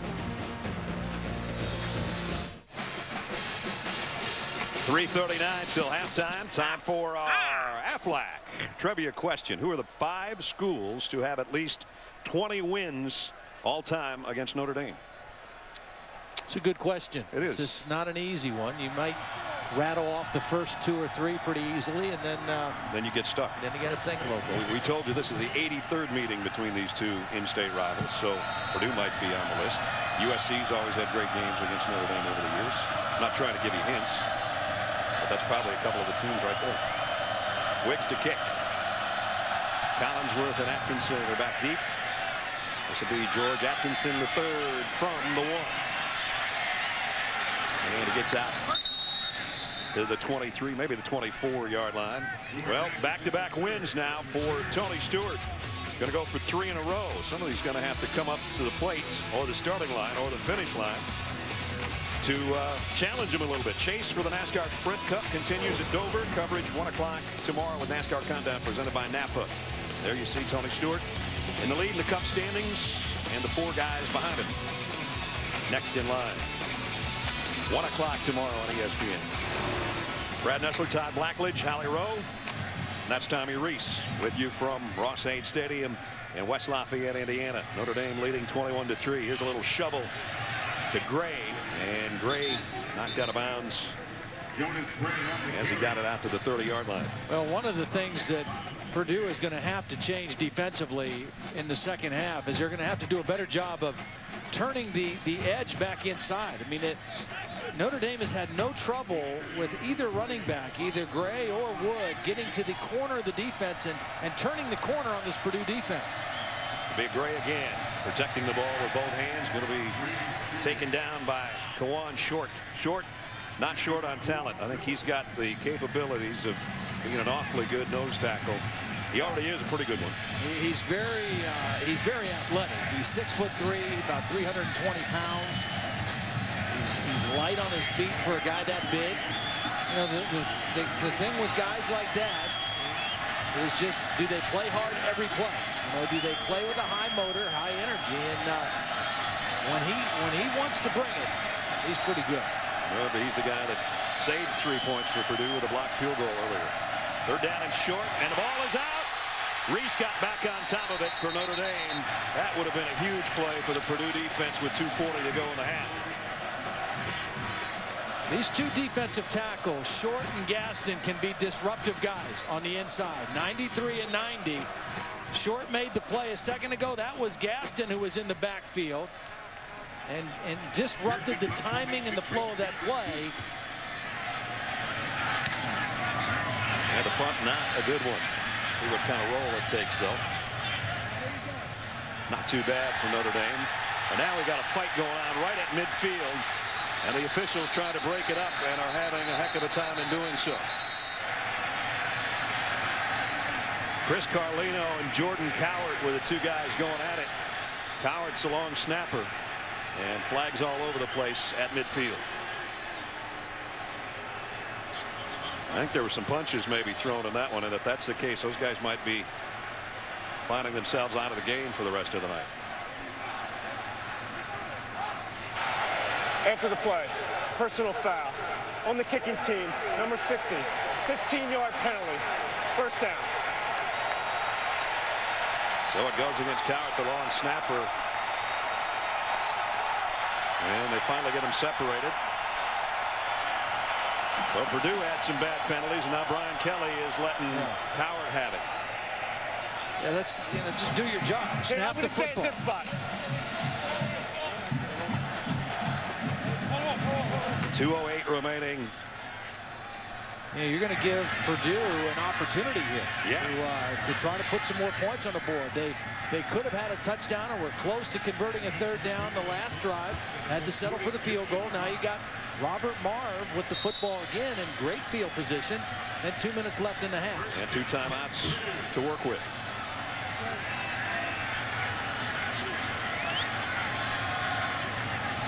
Bolden and Pegram. And actually an eye set in the backfield for the first time tonight, I think, for Purdue. They'll toss it to Bolden. End around is coming. Gary Bush. That didn't get much. What a play by Harrison Smith, the captain of the defense. You know, we talked about Purdue's defense giving up the edge. Well, this is a reverse. Harrison Smith has backside contained. Watch him keep right leverage and force the ball carrier back inside. Even if he doesn't make the tackle, there are other white jerseys that are going to make the play because he had the proper position to turn the play back inside. Smith, the Thorpe and Nagurski candidate on defense. He's the permanent captain of this team, number 22, and you see him dropping back in coverage right now as Marv is going to run with it again. Flags are down. Marv gets down as he crossed the first down marker, but penalty markers is probably going to be a holding call to bring this back. Personal foul. Chop block. Offense, number 76. 15-yard penalty. Second down. Yeah, Rick Schmeig with the chop block. Basically the same thing. The center with the call. Let's check in with Reese Davis. Reese. Brad, coming up on the Wendy's halftime report, we'll show you just how for real Clemson is. Swamp fever, and right now it's Alabama bringing the heat against Florida, and several ranked teams tumbled unexpectedly. Mark and Lou are here. They're not mixing it up like the players were in your game just a few minutes ago, but they'll mix it up a bit at halftime. I'm sure they will by the time we get to you at halftime, or maybe in the postgame tonight. As it's way back to second down and a mile for Purdue. Marv in trouble, and now it's going to be worse. Third down and more. Just way too many penalties in this first half for both teams. I mean, this is not a very clean football game. Busy officiating crew led by Jerry McGinn. Personal foul. Face mask. Defense, number 45. 15-yard penalty from the previous line of scrimmage. Automatic. First down. They get the automatic first down, and they'll get it back closer to where they started. Darius Fleming with the face mask call. And they do trot it out just about where all this mess started.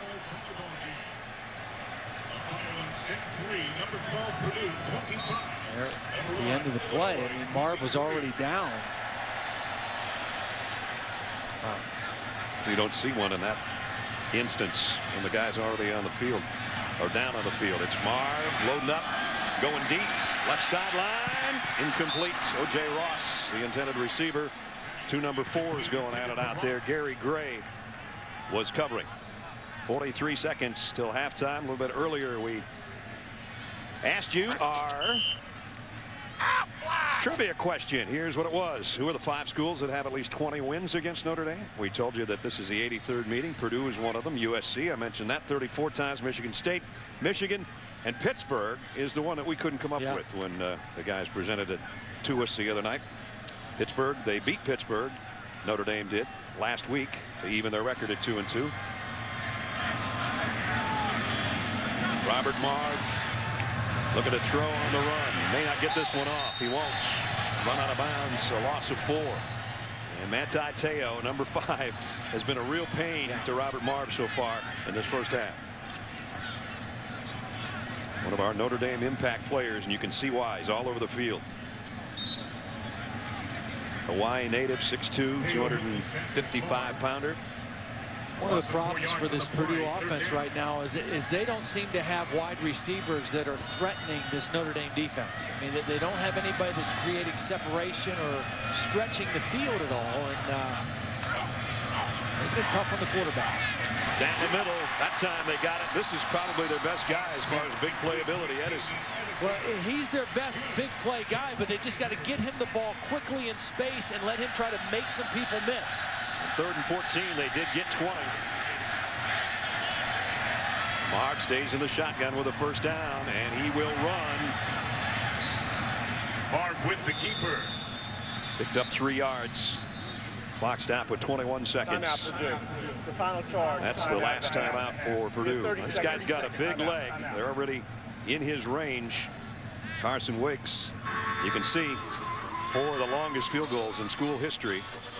And we asked Danny Holt, when would you let him kick one? How deep? He said 70 yards. And we said, why? He said, well, the spring game, we gave him one from 67 yards. And he had plenty. That was up on the All-State net pretty far, actually. And that would tie if if it was a real game, the longest field goal in college football history. So he's warming up, and he's actually got the wind a little bit at his back right now, if we can use the flags on the goalpost as an indicator. On the season, 50 is his longest, 59 is his career long. 21 seconds remaining here in the second quarter. And any kind of points for Purdue would be a big boost to them after the disastrous first quarter they had. But they're out of timeouts. So Robert Marv's got to be very careful with the football here. Notre Dame, a lot of shifting on their defensive front, and Marv throws it away before he hits the line of scrimmage.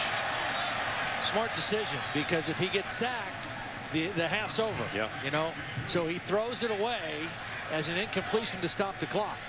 He knew he wasn't going to be able to make something happen. Throws that thing away and at least lives to play third down. Is that the quarterback?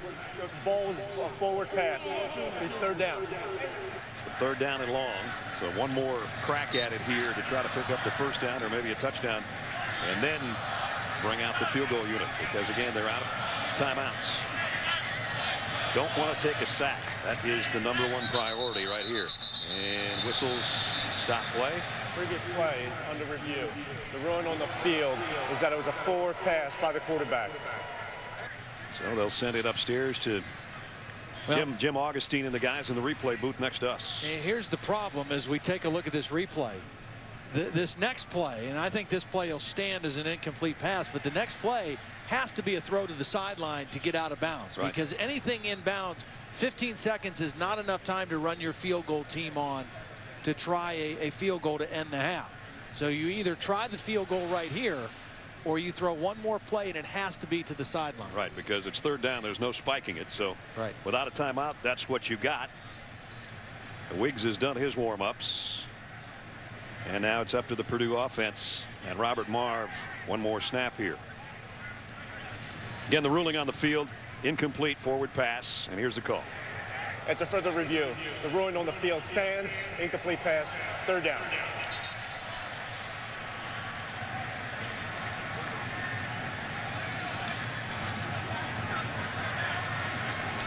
Again, the guy they've been going to with some success has been Antavian Edison. Again, it has to be something to the sideline. Even if you get a first down, they stop the clock momentarily. I don't think you have enough time to run your field goal team on. So you either throw this to the end zone or you throw it to the sideline and set up a field goal. Marv may have changed things up a little bit. 2 receivers to each side for him. He rolls to throw. Got to get rid of it. And it's incomplete. So he did throw it out of bounds, and that'll bring out the field goal units. And this is going to be about a 53 or 4-yard field goal attempt. But again, as we told you, he's got the leg. Carson Wiggs, we're going to line him up from about 54 yards away. Can he add another to his long list of 50-plus yard field goals as a Boilermaker right here before halftime? Wiggs, 54-yarder, and he pushed it to the right. Had enough distance, but not the direction. And so Purdue comes up empty. Could have been a big boost. Even 3 points going to the locker room would have been a nice addition before halftime. Wanted to stay in there and then just float it out on him. So we'll have one play now for Notre Dame before the half here in West Lafayette. Plenty of leg in that. Could have hit it from 60-something. It was the aim that was the problem.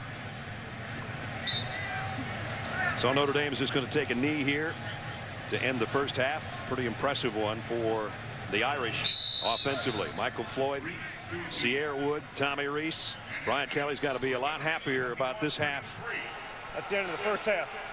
than he's been in some time. Number 3 has been the star of the night as we go down to Holly.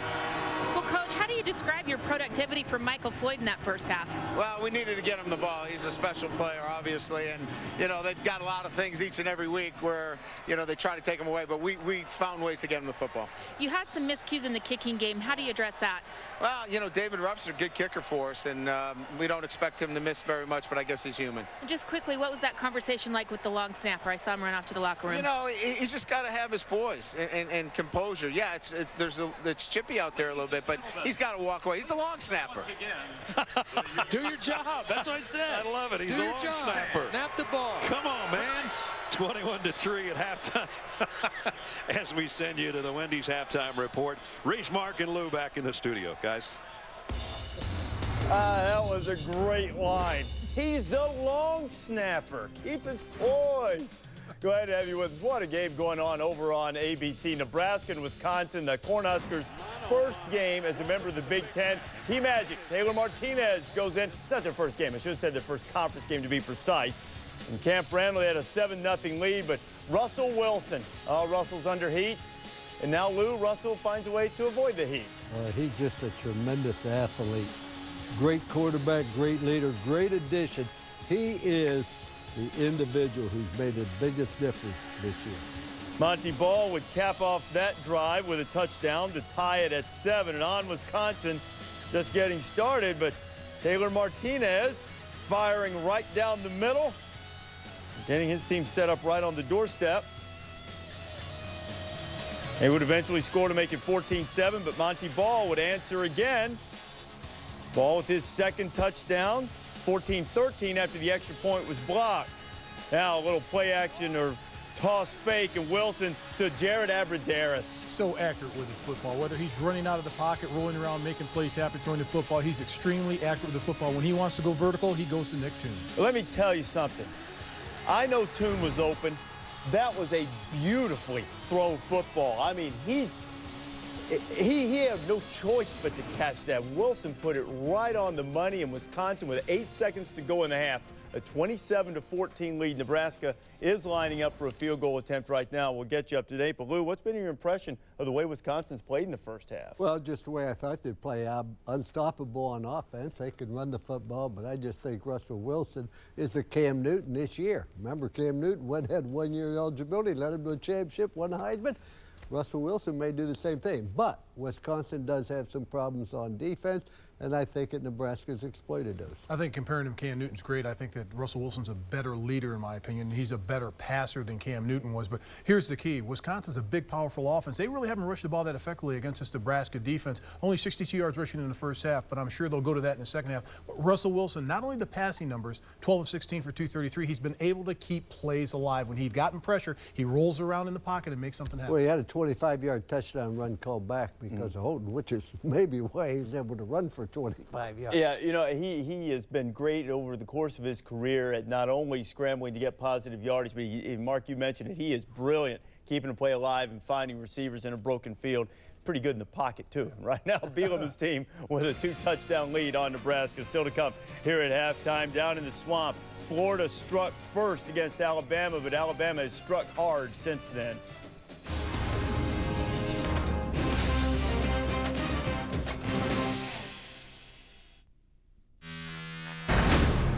Down the middle, Floyd, touchdown, just like that.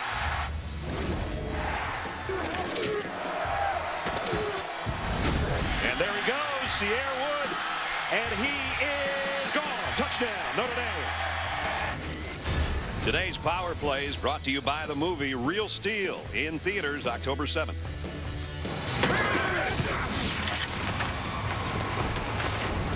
Welcome back to ESPN's College Football Primetime, presented by Hampton Hotels.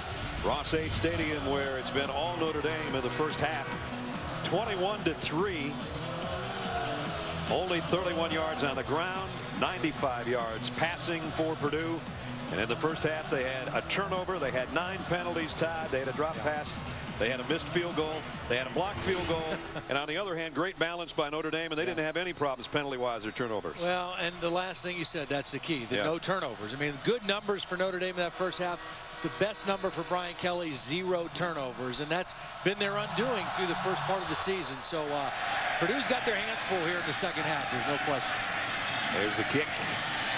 Notre Dame with a football first to open up the second half. George Atkinson III with the return. There's the guy that did a lot of the damage, number 3, Michael Floyd.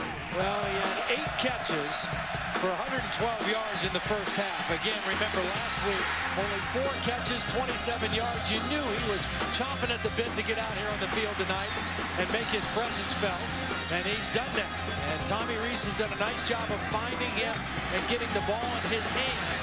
And then he's just so big and physical. Even when he's not catching the football, he's a handful.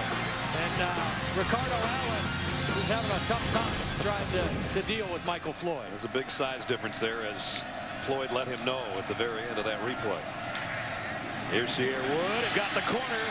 Almost was able to tightrope down that sideline. Josh Johnson knocked him out of bounds or he would have been gone. See, they've done that all night, and part of the reason is because, again, Michael Floyd is such a physical presence on the outside that if they want to run to the edge and run to the perimeter, he's a good enough blocker to secure the edge. I mean, he blocks the safety, and they turn the corner again on the Purdue defense. So even when the play's not designed for him, he has an impact on what his teammates are doing. Tommy Rees been pretty efficient tonight in the pocket. Throws to Floyd. And another first down. 12 more for Michael Floyd. Brian Kelly, as we said in the first half, said that he wants him to have 12 touches. Well, they've aimed it at him that many times already. And now 9 catches. And we've just started the third quarter. Well, they do a nice job of moving him in different spots. And when they put him as the inside, like right now, he's the inside of 3 receivers. He's going to get linebacker coverage more than corners. On the ground out of the 40, Sierra Wood, who's having an excellent game himself. Let's check in with Holly. Well, guys, I caught up with Purdue head coach Danny Hope at the half. I said, how do you cover Michael Floyd better? And he said, we knew we'd be outmanned. We knew we didn't have the personnel to match up. We thought we had a good plan, though. He said, but what's killing us is our pass rush. We thought if we could get to the quarterback a little bit and disrupt him, that would help. It hasn't happened in the first half. They've got to do a better job in the second. And he told me they're going to start Robert Marve at quarterback here in the second half, guys. They love the momentum he brought to end the half. We did give him a spark, even though they missed the field goal. They would have made it 21-6 at the break. Tommy Rees has been given adequate time all night long by that front wall. The big eaters in front of him done a great job blocking for him, and also run blocking as they get another first down. Sierra Wood. Well, this is a very big offensive front that Notre Dame has. They're all over 300-pounders. And you've got a couple seniors up there on the center, the right guard, right tackle, all seniors. Their best offensive lineman is their left tackle, Zach Martin, who's a junior out of Indianapolis, Indiana, played at Bishop Chatard High School. At the 35-yard line, Notre Dame first down. Opening drive, third quarter. Play action. Rees fires a strike complete to this tight end. And they've got another first down. And they're just moving it right down the field at will here to open the third quarter. And that can be very demoralizing to a defense. You're sitting in there for 20 minutes at halftime. You come out and say, let's get a stop. Let's get a 3 and out. And instead, Notre Dame almost in the red zone again. Well, again, they put Eifert on the same side as Floyd. And Floyd fakes the bubble screen. 2 defenders run to him. It leaves the tight end wide open. It's an easy, quick read for the quarterback, and the ball's out of Tommy Rees's hands very quickly. Rees has been completely comfortable tonight in the pocket. Very seldom has he been flushed out of the pocket. Here he's getting some pressure, but he throws complete underneath. And down to the 5 is T.J. Jones. And it's first and goal, Notre Dame.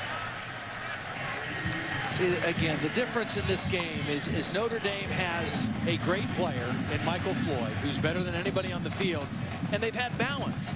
You know, they've been able to run or pass pretty much at will. They've averaged almost 8 yards per play in the football game tonight.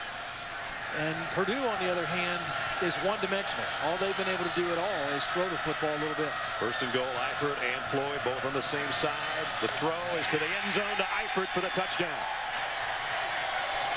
So the big tight end, he and Michael Floyd celebrating the 2 big-time targets for Tommy Rees. And Eifert stretches the Notre Dame lead 27-3. Floyd is outside. He gets the corner coverage. Eifert is inside. He gets linebacker coverage or safety coverage, and that's the good matchup. That's an easy read for Tommy Rees. You put those two guys on the same side and say, hey, one of them's going to be open. Find the open guy and throw it to him. Ruffer in for the point after.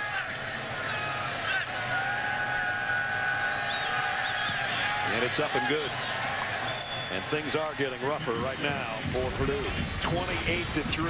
3-minute drive. Near perfect. Well, Rees was 4 for 4, including the tight end for the touchdown.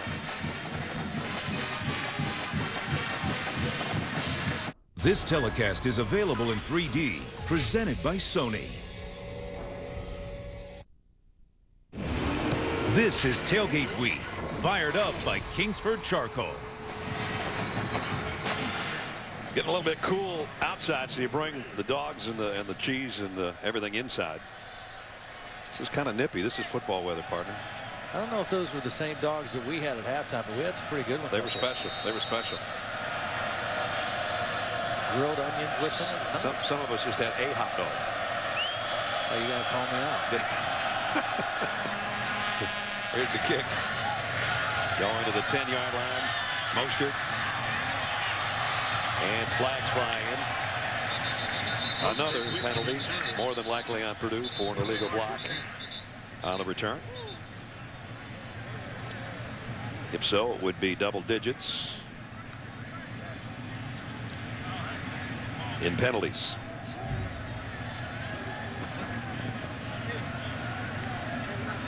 The umpire and our referee Jerry McGinn having a conversation. Here it is. During the return, illegal block in the back on the receiving team, number 47, 10-yard penalty, first down. Quarterback comparison so far.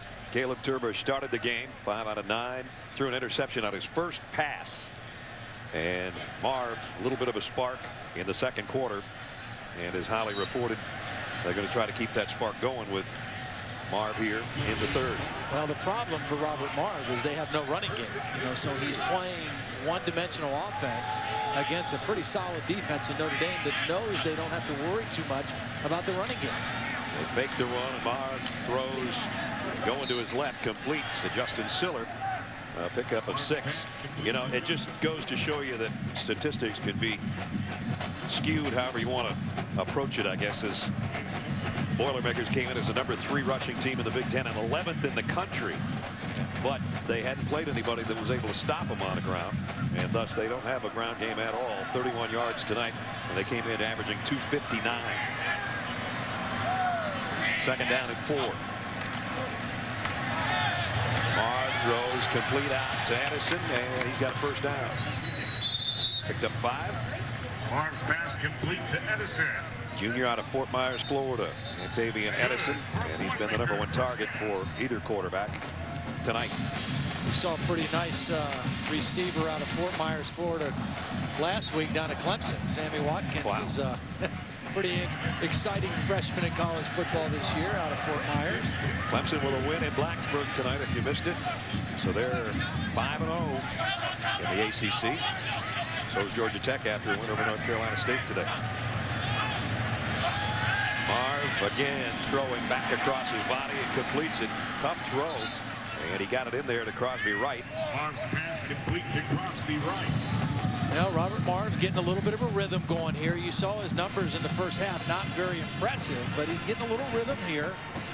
And again, they've got to just throw short, kind of dink and dunk kind of things in the absence of a running game, and also in the absence of, I don't think they have receivers that are really going to threaten this defense deep down the field. An eye backfield this time with Pegram and Shaders in there on second down of a yard. Second man through. He gets stood up, I think, short of the first down. Williams stops Shavers. Let's see where they spot it. I think he's a foot shy. They're going to take a look at it. Nope, it is first down. Our yellow line's not perfect. Good for another Boilermaker first down. First down at the 40. Danny Hope in his third year, 11-16, 4-8 last year and 2-6 in conference play. That followed the 5-7 season in his first campaign. So 2-1 right now, but struggling against the Notre Dame team that's by far the best competition they've played so far this year. Marv throws on the run, and he got it complete to Pegram. That's a tough throw and catch when it looked like he was running out of room to get rid of it. Very tough throw and catch because there was nobody open, and he put that ball. Ineligible receiver downfield. Offense, number 76. 5-yard penalty, first down. So that is 11 penalties against Purdue, and we got a long ways to go. That was the center, Rick Schmig, who was called for being downfield.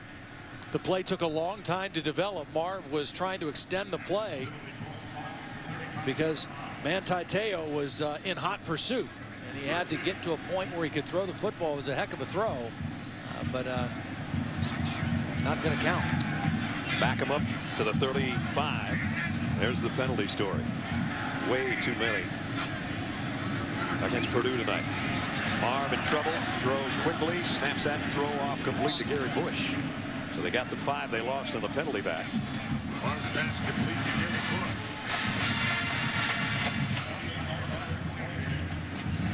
Gary Bush, who had a touchdown catch a couple of weeks ago against Southeast Missouri. The last time that Purdue played, they had last week off, a bye week, in preparation for this in-state rival. But tonight, Notre Dame so far, with 8.5 minutes to go in the third quarter, just too much for Purdue.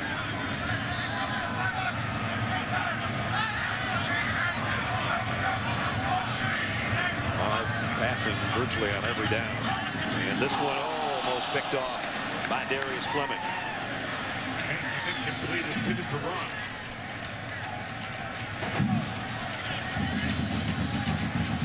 Well, Darius Fleming is usually the pass rusher. This time he drops off into coverage from his outside linebacker position and had a nice beat on the football. That's a perfect drop underneath the out route, just not able to make the catch.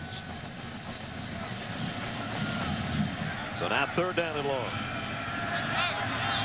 Ralph Bolden in there flanking Robert Marr, but he did very little on the ground tonight. Marr throws a slant, got his man, completes, and about 17 yards on 3rd and 10. Now, nice timing, nice throw by Marr. Little quick release. Hit his underneath route. A bunch formation, you get layers. You get one guy deep, one guy intermediate, and he hits the short route, but he's able to convert it for the first down. Graves Sandy with the catch and first down in Notre Dame territory. So they're back on that end at the 43. Bunch receivers to the right. Marv's got a lot of time. Now trying to buy himself some more. Sets up and fires deep and into double coverage. And Harrison Smith almost picked that off. Well, this would have been picked off had not two defenders run into each other for Notre Dame. You had two guys that thought they were going to get an interception, and they're both going to run into each other. Marv tried to force this one. And right here, two guys are going for the football. They hit each other, and neither one comes away with the interception. Jamora Slaughter and Harrison Smith slaughtered each other on that play. And it's 2nd down and 10.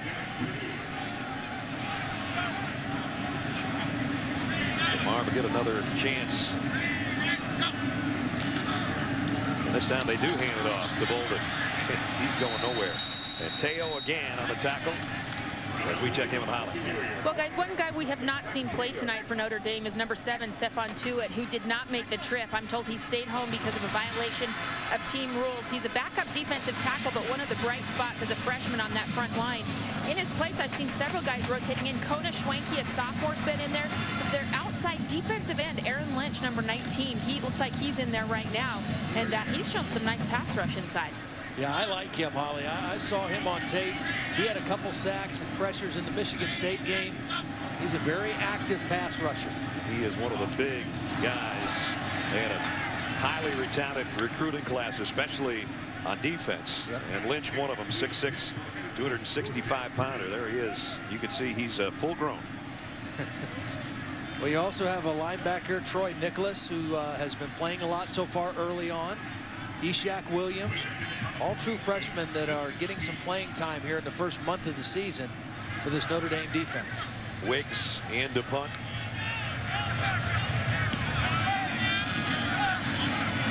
Must be the Australian style kick. I think they should send it to Australia because it's not doing them much good. It's a 29-yard kick. 28-3. Well, he's a kicker. He's a punter. He's a little bit of everything. I'm not sure about that one, though. ESPN's College Football Primetime, brought to you by Cadillac and Aflac, official partner of the Heisman Trophy.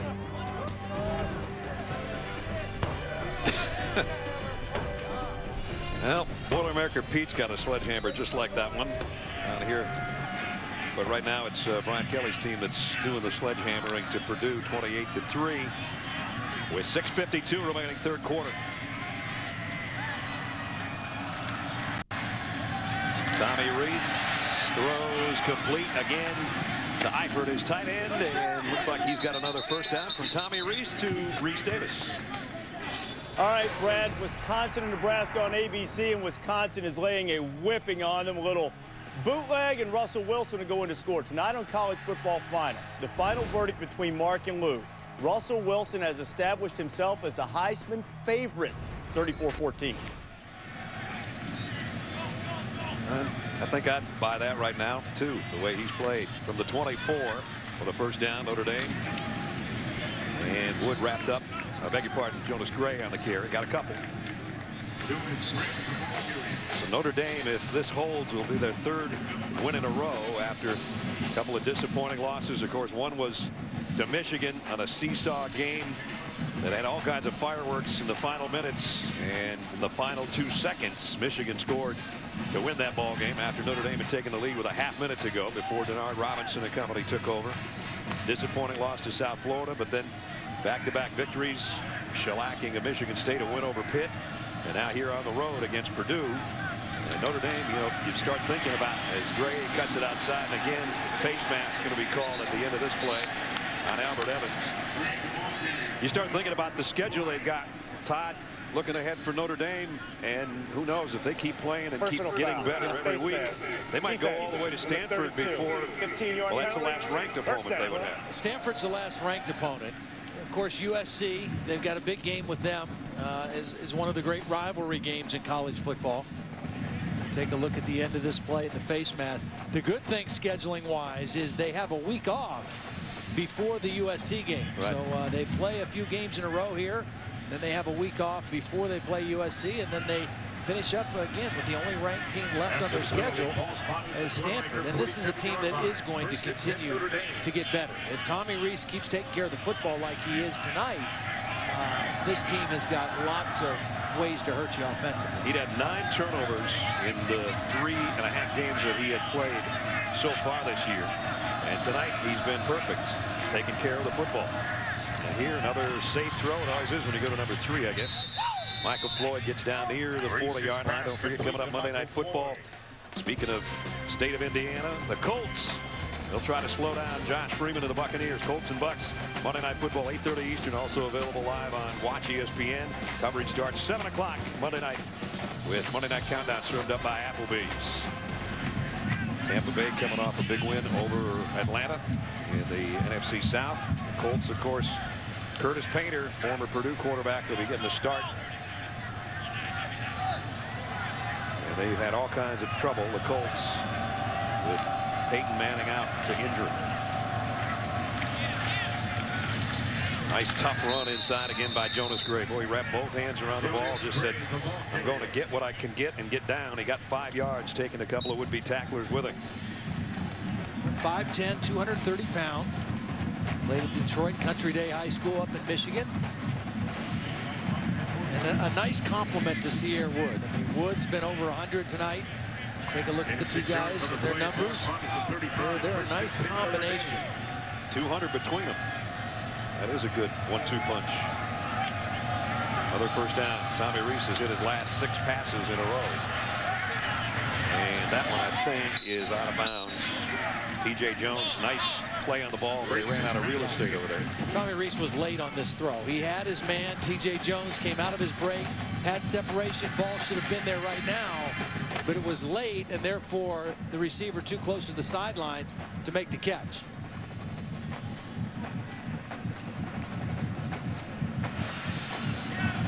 So 2nd and 10 at the Purdue 36 for Notre Dame.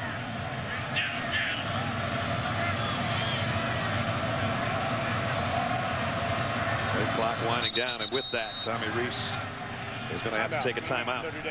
4 minutes remaining third quarter, and Brian Kelly says, good job. What about the timeout? We'll take it with him.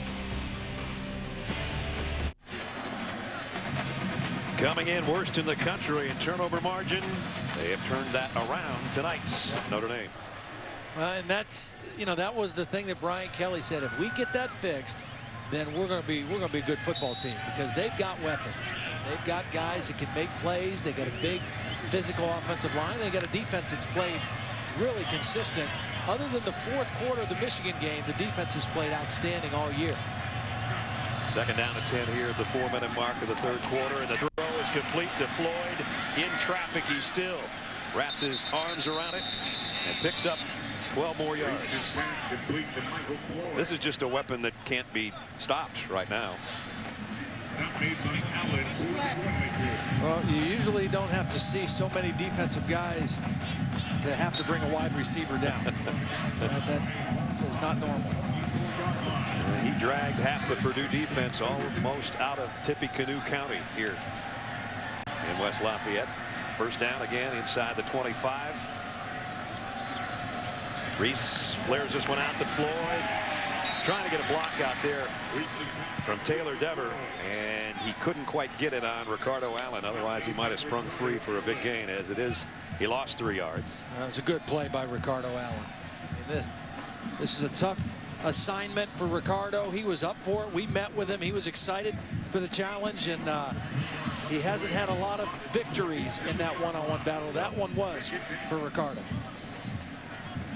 John Goodman comes in to the wide receiver core for Notre Dame on a 2nd down and 13. If I was Ricardo, though, when I grabbed that shoe, I would have taken it and thrown it on my sideline. Maybe we kept him out of the game a few plays. Here's a little counter to Gray. Jonas Gray bounces out, got a first down, almost to the 10-yard line. Tough run. And 16 more yards on the ground for Notre Dame. Great balance between Cierre Wood and Jonas Gray carrying the football for the Irish. Yeah, watch the left guard, Chris Watt, lead this play. Little power play. They block down on the right side. They pull the left guard around, and he gets a nice kick-out block on the defensive end, Macy. 2 tight ends set now for the Irish, as they've got it at the 11-yard line of Purdue. Again, Rees taking his time. Clock winding down. Going to have to hustle. Just got it off. And now throws a fade in the corner to Floyd, and he almost one-handed it. That was close.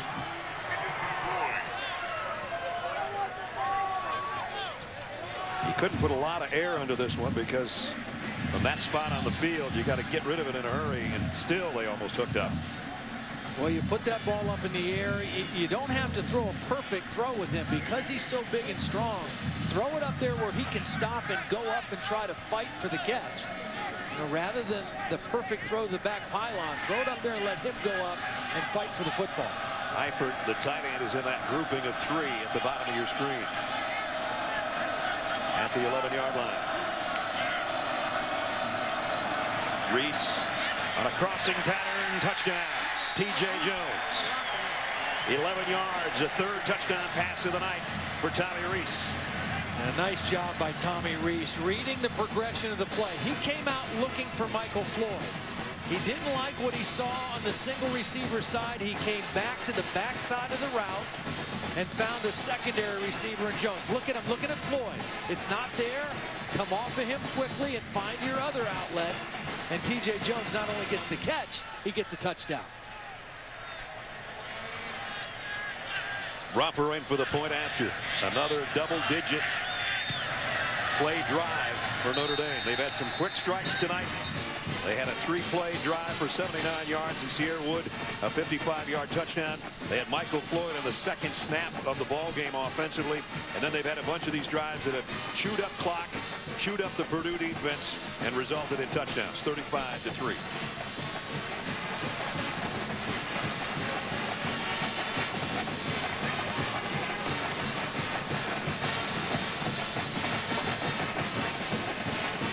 T.J. Jones, whose dad, late Andre Jones, was a defensive end and linebacker on the '88 national championship team for Notre Dame. In fact, Rocket Ismail is T.J.'s godfather, and he's having a good time over there after it's been Michael Floyd, Eifert, Michael Floyd.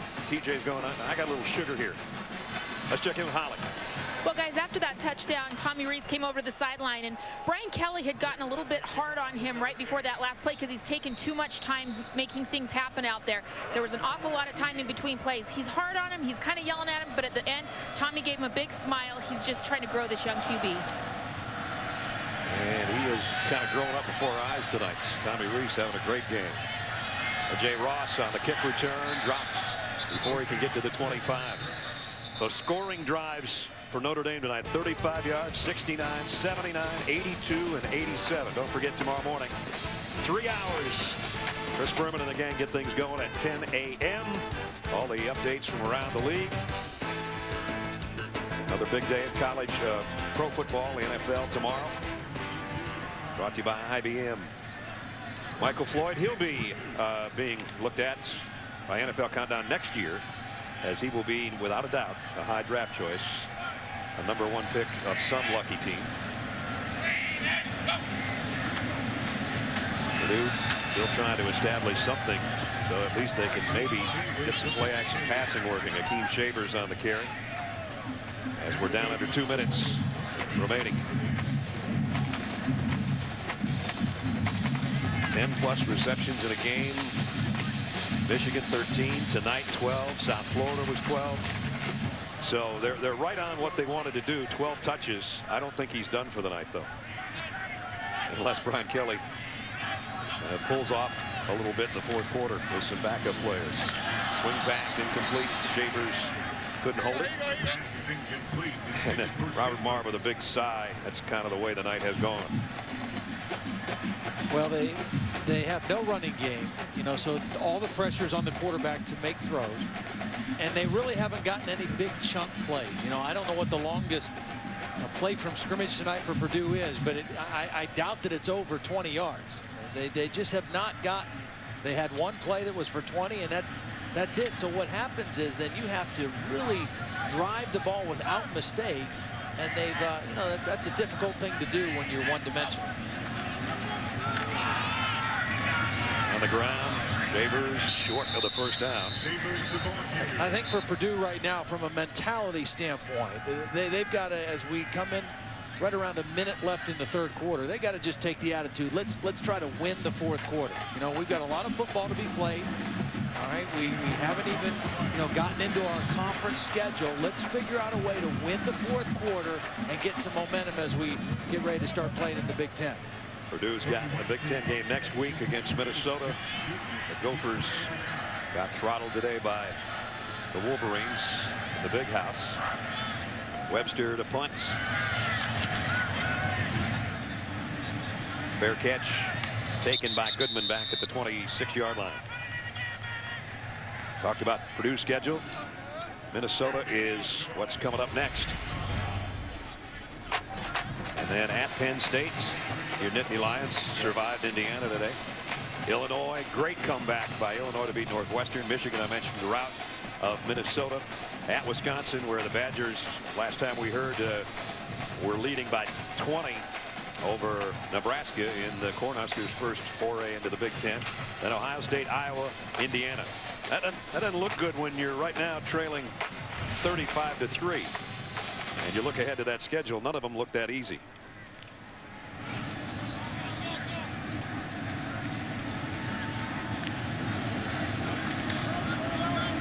On the ground, Sierra Wood. Wood into the secondary inside the 40. continues to add to his numbers tonight. A 16-yard run. He was over 100 at halftime. Nice luxury to have. Wood and Gray. They just kind of spell each other. They both run it very well behind that big offensive line tonight.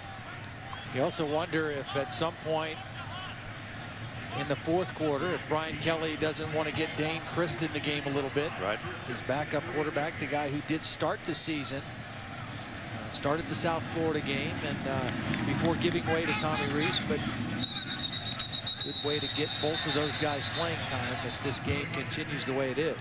I think we're going to have a false start here. False start. Offense, number 76. 5-yard penalty, first down.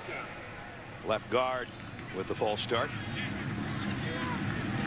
It's interesting. Brian Kelly's got two young quarterbacks. Andrew Hendricks, who's a sophomore, and Everett Golson, who's a true freshman out of Myrtle Beach, South Carolina. They're very high on him. Tommy Rees is the guy right now, but those two guys are more the run, pass, dual threat guys that are most suited for this offense. This offense has been good tonight. No luck involved for the Irish, just good football. They lead at the end of 3, 35-3.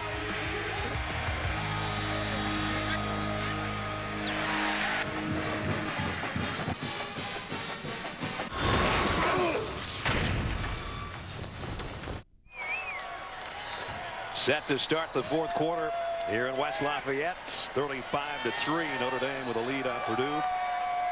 With Todd Blackledge and Holly Rowe, I'm Brad Nessler at Ross-Ade Stadium, where it's been a very efficient night for the Fighting Irish of Notre Dame on both sides of the ball. The turnover problems they've had through the first month of the season so far tonight have disappeared. They've had tailback play from two guys that's been exceptional. Michael Floyd has had a big night at wide receiver. Here's Cierre Wood, who's already got a career high. Nice hurdle job as he adds to his career high nights. Got about 8 yards on the carry. He's up to 148. Well, as if it couldn't get any worse for Ricardo Allen tonight, it just did. And he just whiffed completely. Yeah, it just took one more step backward. He's had to deal with Michael Floyd, and now he just gets leapfrogged by Cierre Wood. Long night for number 21. He's hanging in there, though. At the 45. Second down at 7.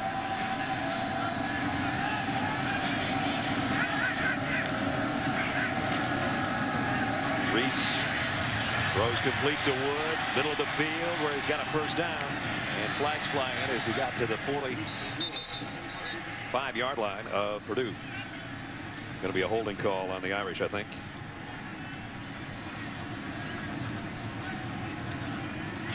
Busy officials. Holding. Offense, number 21. 10-yard penalty, first down.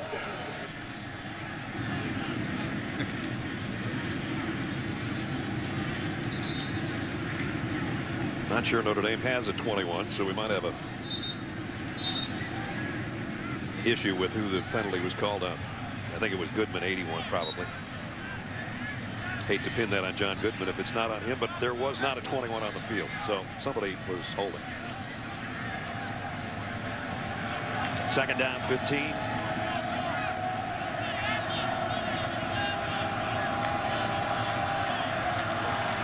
Rees draw play to Wood. Big opening again, and Cierre Wood gets the penalty back and then some out to midfield. You know, I think it's really a good sign, or a sign of good coaching, I should say. You know, sometimes coaches make the mistake and they want, you know, they have a system that they want to run and they're going to force people to run their system, no matter if it fits or not. Brian Kelly is an up-tempo offensive guy who wants to play really fast, and he wants a quarterback that's a run, pass, dual threat kind of guy. Well, he doesn't really have that right now with Tommy Rees, both as a runner or as an experienced quarterback. So he's doing the smart thing. Slow it down, give him a position to make plays, best opportunity to be successful, and let him learn to distribute the football to your playmakers. I think he's done a nice job of molding what he wants to do around the people that he has doing it. The running backs tonight. Cierre Wood, a career high 167. Gray's approaching the 100-yard mark as well. One a bigger back. Gray, the heavier of the two. Wood kind of a make-you-miss second-level type of guy, but he's run well between the tackles so far in the first month of the season, too, the coaches have told us. But tonight, they've gotten a lot of stuff on the edge. These draw plays, though, up the middle have been big gainers, and this one's decent again. Well, I think you have to really, again, start with this offensive line. Yeah. It's a huge group. They're athletic.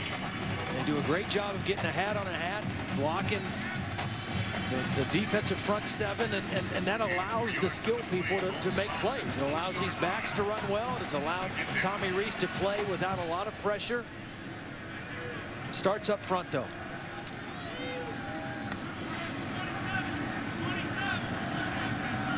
Again, Rees directs traffic, gets everybody set at the 40-yard line of Purdue. Gonna have to hustle a little bit here now. Asking for it. Gets it. Quick opener to Wood again.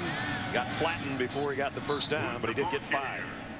Well, Todd, what's impressive about this offensive line for Notre Dame, they're all over 300 pounds, but it's an athletic 300 pounds. These guys are pulling, moving around well. They're one of the few schools in the country that employ a full-time dietitian. Erica Whitman, I talked to her this week and said, what's the secret to putting on all this weight and keeping it on in a good way? She said, interval eating. Most guys would try to fit in all their calories after 5 at night. We're asking them to eat 6 times a day, never an empty backpack, always snacking on something. I thought that sounded right up Todd's alley. I was going to say, like 6 times a day, that'd be maybe shortchanging him a little bit. Rees on 3rd and 1. Long ball for his tight end, Eifert, and too far out in front as we check in with Reese Davis. Reese? All right, Brad, UCLA and Stanford are underway, and the Bruins drove right down the field. 4th and goal, Richard Brio tried to keep it, and how about the Cardinal defense standing tall without Shane Skov, who was lost for injury for the season. Stanford now on the move, wearing those black uniforms. Not a big fan, but it's scoreless. Don't like the style of the all-black uniforms, huh? Here, standard whites for Notre Dame. 4th and a yard, and they'll go for it here. And they'll throw for it. And get it complete. T.J. Jones, first down, Notre Dame. So again, just moving it right down the field. And Brian Kelly checking that play sheet, and just about everything he's called has worked tonight. That'll be a fun night when you're the offensive coach and the head coach, and everything you're kind of dialing up has the perfect answer, including that guy whose night is more than likely done. He's got the stocking cap on and the helmet off. 10th play of the drive again. How many times have we said that? Double-digit drives as far as number of plays by Notre Dame. Here's Wood, and he broke a tackle, and a second, and a third, and a first down. 11 more for Sierra Wood. Big night for number 20. Junior out of Oxnard, California.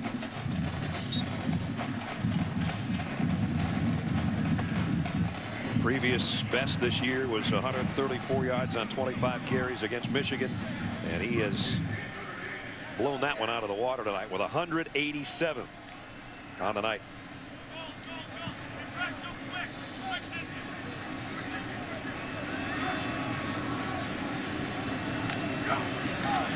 A little option this time to Wood. And a good open field tackle by Albert Evans, the safety. But 4 more yards, and Woods approaching the 200-yard mark. Well, the balance of this Notre Dame offense has been outstanding tonight. 530 total yards of offense, 284 running the football, 246 throwing. So it's, I mean, you're right. Brian Kelly couldn't have scripted it any better. I mean, everything is working. They're averaging good yardage on run and pass. And Tommy Rees is managing the offense the best he has all season. 2nd and 6. Looks left, goes that way. T.J. Jones, another first down throw, and it's 1st and goal.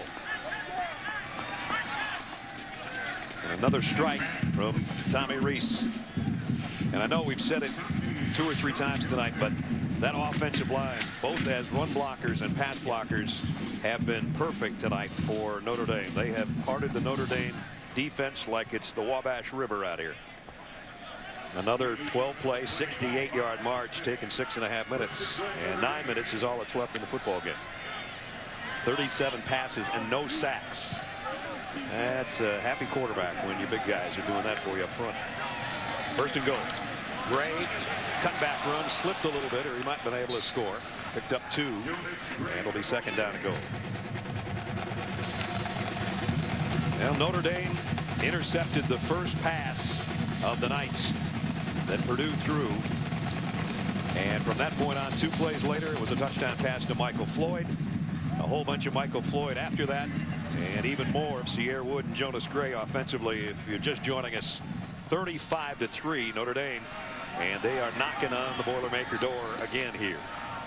The 4-yard line. And it's Reese who pulls up and throws too high. Robbie Toma was open. And Tommy Reese, after that play action, they saw, and his eyes got big, and he let go of that thing, and it took off on him. Yeah, it did sail, because he had it. I mean, he made a nice ball fake. He's still mad. Good ball fake, wide open receiver, just too tall on the throw.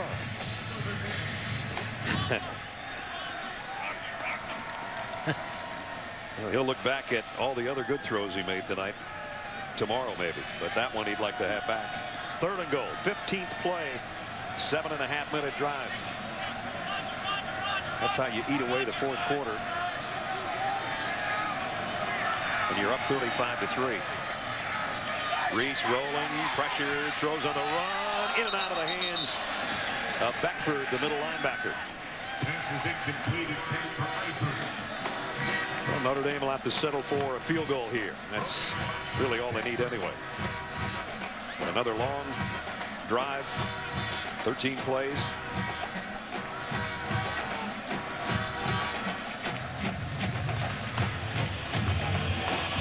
David Ruffer in to try the field goal. This will be a 21-yard attempt from the left hash mark.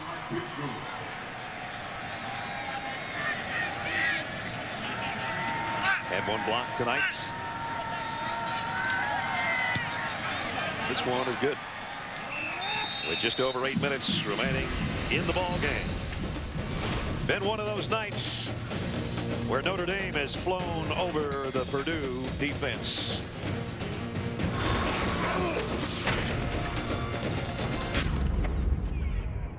Where's the beef? Tony Stewart trying to make it 3 in a row. The chase with Jimmy Johnson having kind of a shaky start. Can he come back? Chase for the NASCAR Sprint Cup continues. Dover tomorrow. Coverage starts 1 o'clock on ESPN with NASCAR Countdown presented by Napa. Michael Floyd, big night for Notre Dame. Scored the first touchdown of the night, and the Irish have not looked back at all against Purdue.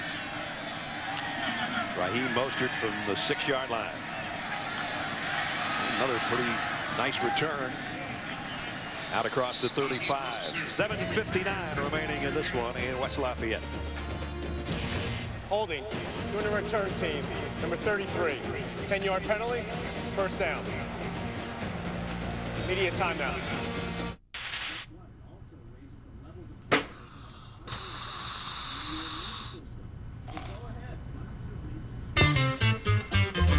Free hot breakfast with fresh waffles. Real value from your friends at Hampton. When you play in the same sandbox as luxury SUVs, it helps to have the quality and craftsmanship of your leather interior test better than the Lexus RX 350. It's also helpful to set your select terrain dial to sand.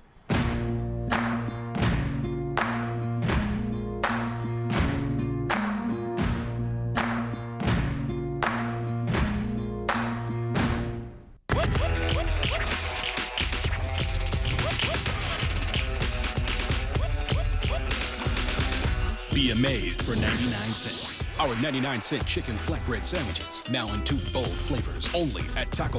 Feeling buried by all the piles of paper in your home or office? Maybe it's time you traded in the old filing cabinet for a new office assistant. Meet the NeatDesk Scanner and Organizer, the only scanner that actually thinks while it scans. With NeatDesk, all your important documents can be easily scanned and then organized with the NeatWorks software, so that shoebox full of receipts instantly becomes a manageable expense report That stack of business cards can go directly into your computer's contact list. Virtually any piece of paper automatically becomes a searchable document that you can find with a simple keyword. And here's the best part. If you call or visit us at tryneat.com right now, you can try the Neat Desk or the amazing Neat Portable Scanner for 30 days absolutely free. In fact, we'll even pay for the return postage if you decide to send it back. That's how confident we are that you'll love your Neat organizer. So give us a call or go to tryneat.com for your 30-day trial and say goodbye to all that paper. ESPN's College Football Primetime is presented by Hampton Hotels. At Hampton, we love having you here. And in part by Jeep. Visit Jeep.com to learn more. Another 70-yard drive and 16 plays for Notre Dame before the field goal. Caleb Turbush back in at quarterback for Purdue. So Marr played much of the second quarter and all the third, and now Turbush is probably wishing maybe Marr was back out there. Aaron Lynch with the sack as we check in with Reese. Brad, Andrew Luck can do a little bit of everything. You know he can run it. You know he can throw it. Did you know he could catch it? Drew Terrell, look at this catch by Luck. One hand got the feet down. You know, if the whole quarterback thing doesn't work out, he could be a receiver. But I do believe the quarterback thing is going to work out. Stanford's about to score on UCLA. They're inside the 5. Here it's all Notre Dame, 38-3. And on the ground, Reggie Pegram on the carry. Pick up a 4. As we're down to 7 minutes remaining. Well, again, if you're Purdue right now and you put Turbush back in the game, you got to try to figure out, okay, let's try to get some kind of momentum. You know, the game is out of reach, but we've got a full season to play. Let's try to put a couple drives together. Let's see if we can move the football a little bit here, even if it's late in the game, just so we have something to build on as we go forward. Saw Dane Chris warming up on the Notre Dame sideline, so maybe Tommy Reese's night is done. After an impressive one, as Turbush just got rid of it. I don't know if he was across the line of scrimmage. He was close. And he took a shot, so he was sacked and then took a big shot on 3rd down. His trip back out on the field didn't pay off too well for him. 4th down, Purdue. Webster, Goodman team. Carlo Calabrese let him have it just as soon as he got rid of the football. Cody Webster to kick. That's John Goodman back deep for Notre Dame.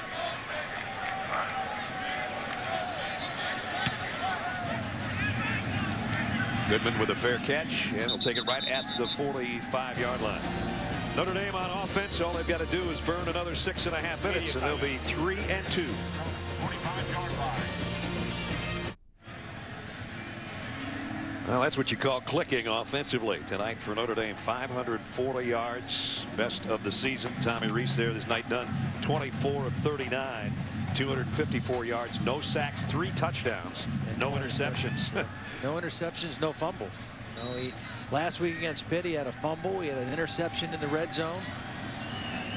Really an outstanding performance by him tonight, and that offensive line that made everything go on offense. And around to Goodman on the inside handoff, and he's knocked out of bounds as we check in with Reese again. John Goodman. Brad, it's time for a Sports Center right now, presented by Discover Card. Arkansas is down 35-17 at halftime, rallied for the 42-38 win. Jarius Wright set a school record, 281 yards receiving, second best day in SEC history. Right now on ABC, Wisconsin is putting a whipping on Nebraska. In fact, the Badgers are on the roll again. We'll find out tonight on Final Verdict if you guys believe Russell Wilson is the leader for the Heisman Trophy. College Football Final follows Sports Center, which follows you guys. All right, Reese, 6 minutes remaining here. Ball start. Offense. 5-yard penalty. 2nd down. I wonder how many believers the Badgers have made tonight. Some of the folks that maybe thought that national ranking was too high. I think they're not only the favorite in the Big Ten, they've got a shot at the whole enchilada. Well, Russell Wilson has just been spectacular. Yep. And, you know, he has looked even better in this red and white uniform than he did in the one he played in for 4 years. And you didn't think that was possible. Cam McDaniel, freshman, gets the handoff on a counter. Everybody getting into the act a little bit now. George Atkinson, the third, the freshman.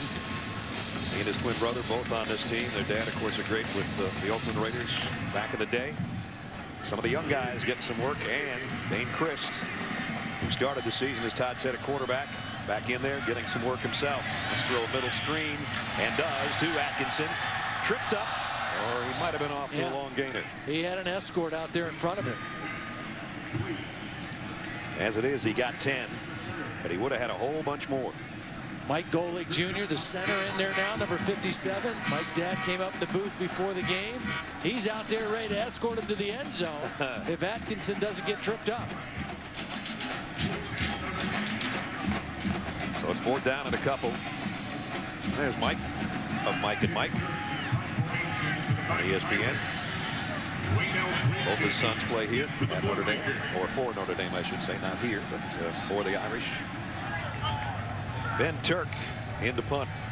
High snap, he handled it.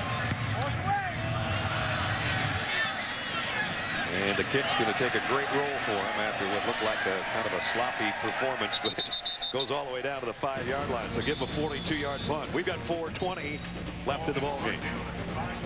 Media timeout. ESPN's Monday Night Football. The Colts are at Tampa to take on the Buccaneers, who are coming off a win last week.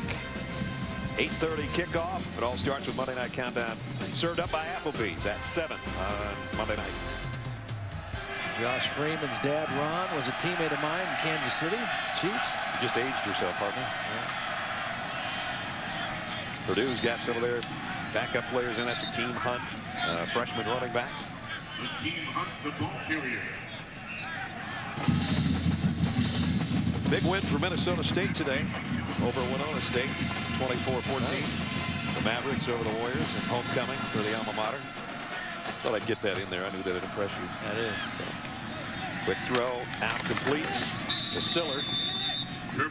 Pick up a 7. Well, Notre Dame, we talked about their schedule. If they play like this the rest of the way, I'm not sure how many people are going to be able to play with them until they get down to that last game against Stanford.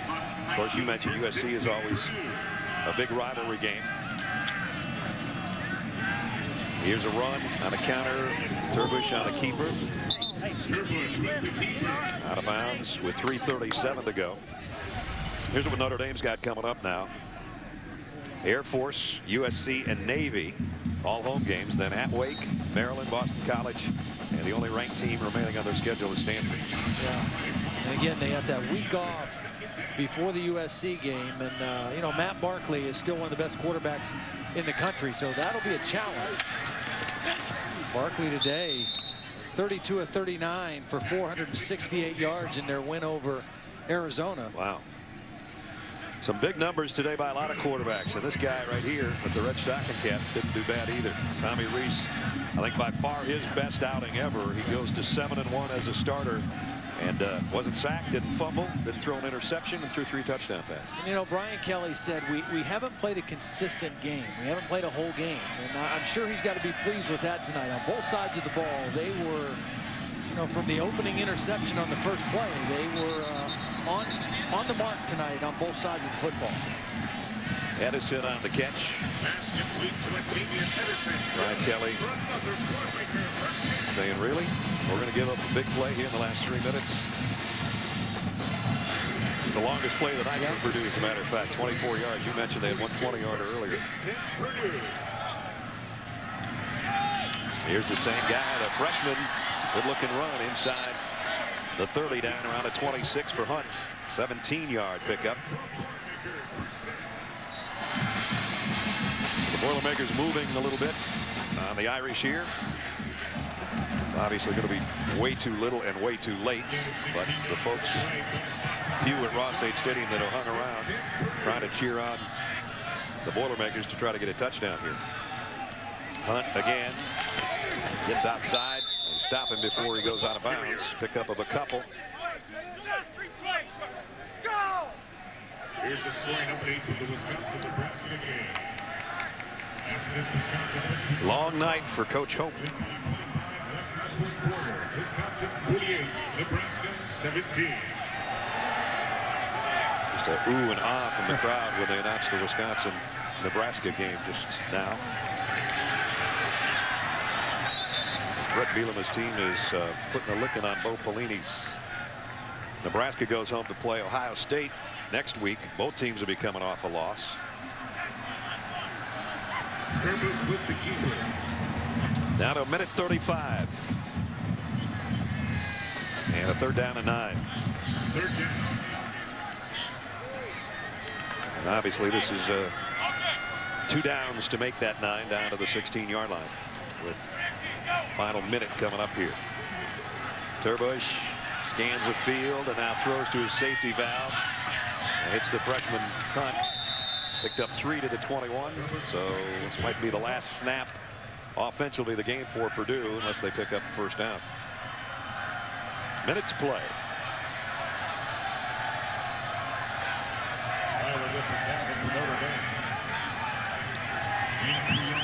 Two of our impact players both made one. One defensively, Michael Floyd. Offensively, both tailbacks sensational. Reese didn't have a turnover and had a career night. All in all, a near perfect night for Notre Dame. 4th down. Unless they get the 1st down, this will be the last snap for the Boilermakers. Turbush pressured, and now he's going to try to run for it, and he got it inside the 15. So final half minute, and Purdue still driving. But a lot of the reserves on the field right now for Notre Dame defense. Timeout. Purdue, the first of the half. The 30-second timeout. Notre Dame 553 yards of offense, no turnovers, and no sacks. Let's take a look at our good hands play brought to you by Allstate. A few plays, in fact, including the 2nd snap offensively of the night for Notre Dame. Michael Floyd, a touchdown from Tommy Reese. A lot of Michael Floyd tonight. A busy secondary and a lot of guys that couldn't bring him down one-on-one. Even when he wasn't catching passes, he was blocking, and Ricardo Allen and Michael Floyd getting a little shoving match, and Michael won that match too. Big night. 12 receptions. 2nd most in his career. Had 13 against Michigan, but 137 yards and a touchdown. They could have probably thrown him, had he stayed in the game, 10 more passes. Yep.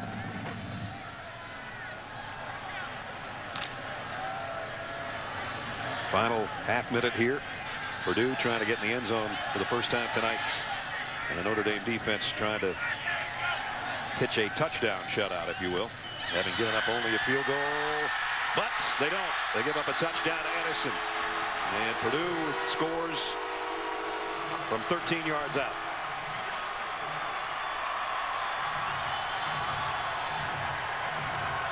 Well, the good part about that for Danny Hope is his guys didn't give up until the final seconds. Well, they called timeout and called the right play in that situation. Kind of a double screen, faked the throw to the left, came back to the wide receiver screen to the right, and a touchdown. And a long drive. In 4 minutes, they cap it off to the guy that you said you like the look of as far as a big playmaker for Purdue. Antavian Edison from 13 yards. Touchdown, Purdue. A lot of football left for Purdue this season. You got to have some kind of momentum, you know, to go into the week of practice. Brian Kelly doesn't like it, certainly, but his team has been the dominant football team up until that play. And if you told Brian, I'll give you 38-10 right now, yesterday, he would have said, okay, we'll just stay home. We won't go play. That's right. So now we assume we're going to see an onside kick, although I'm not sure that matters at this point.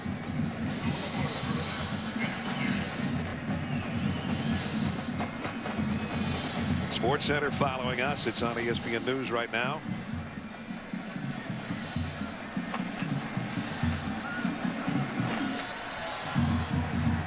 There's part of the Breakfast Club. Still going strong. And the rest of the Breakfast Club. Todd did not dress up, by the way, to go to Triple X for breakfast this morning. But you did have the Drew Brees breakfast, didn't you? Yeah, I did have the Drew Brees, a couple eggs, some potatoes with sausage gravy on it, a little piece of sirloin. Nice. Here's the kick to the 5. Atkinson. And out to the 31. So Notre Dame will have a snap, maybe 2, if Purdue decides to use a timeout. And the Irish will have won their 3rd straight ball game. The Boilermakers will fall to 2-2 and have their Big Ten schedule in front of them, starting with Minnesota at noon next week. You know, you talk about statistics and how important are some statistics. Some aren't that meaningful. Turnovers definitely are. Yep. Coming into the game tonight, -10 on the season, the worst in college football for Notre Dame. They had 508 yards of offense against South Florida and lost because of 5 turnovers. They had 513 yards against Michigan and lost because of 5 turnovers. Tonight, over 500 yards again, 0 turnovers, and a big win on the road for win number 3 in a row. 38-10. Sierra Wood, a career night. Jonas Gray, a big night in the backfield. Michael Floyd, another huge performance. And Tommy Rees is now 7-1 as a starter, as he has his best game ever in a Notre Dame uniform here on the road at Purdue. 38-10 the final as we check in with Holly. Well, Michael, last week you had just 4 catches. You struggled to kind of get involved. How were you able to get so involved in this game so early? You know, Coach, you know, gave me the opportunity to, we switched the play calling, you know, what the defense gives us. You know, we take the advantage and, you know, we do good play calls and we get the job done. You were moving all over. You were lining up at a bunch of different spots. How are you able to execute that so effectively? You know, whatever the defense gives us, you know, Coach told us that, you know, they're going to run certain defense, and we executed it. Thanks so much. Thank you. Notre Dame on a roll a little bit after losing their first 2 games of the season. 3 straight victories now over Michigan State, Pittsburgh, and now Purdue on the road in a rout. 38-10 is the final score. SportsCenter's coming up next. For Todd Blackledge, Holly Rowe, and our entire ESPN crew, Brad Nessler saying so long from West Lafayette, Indiana.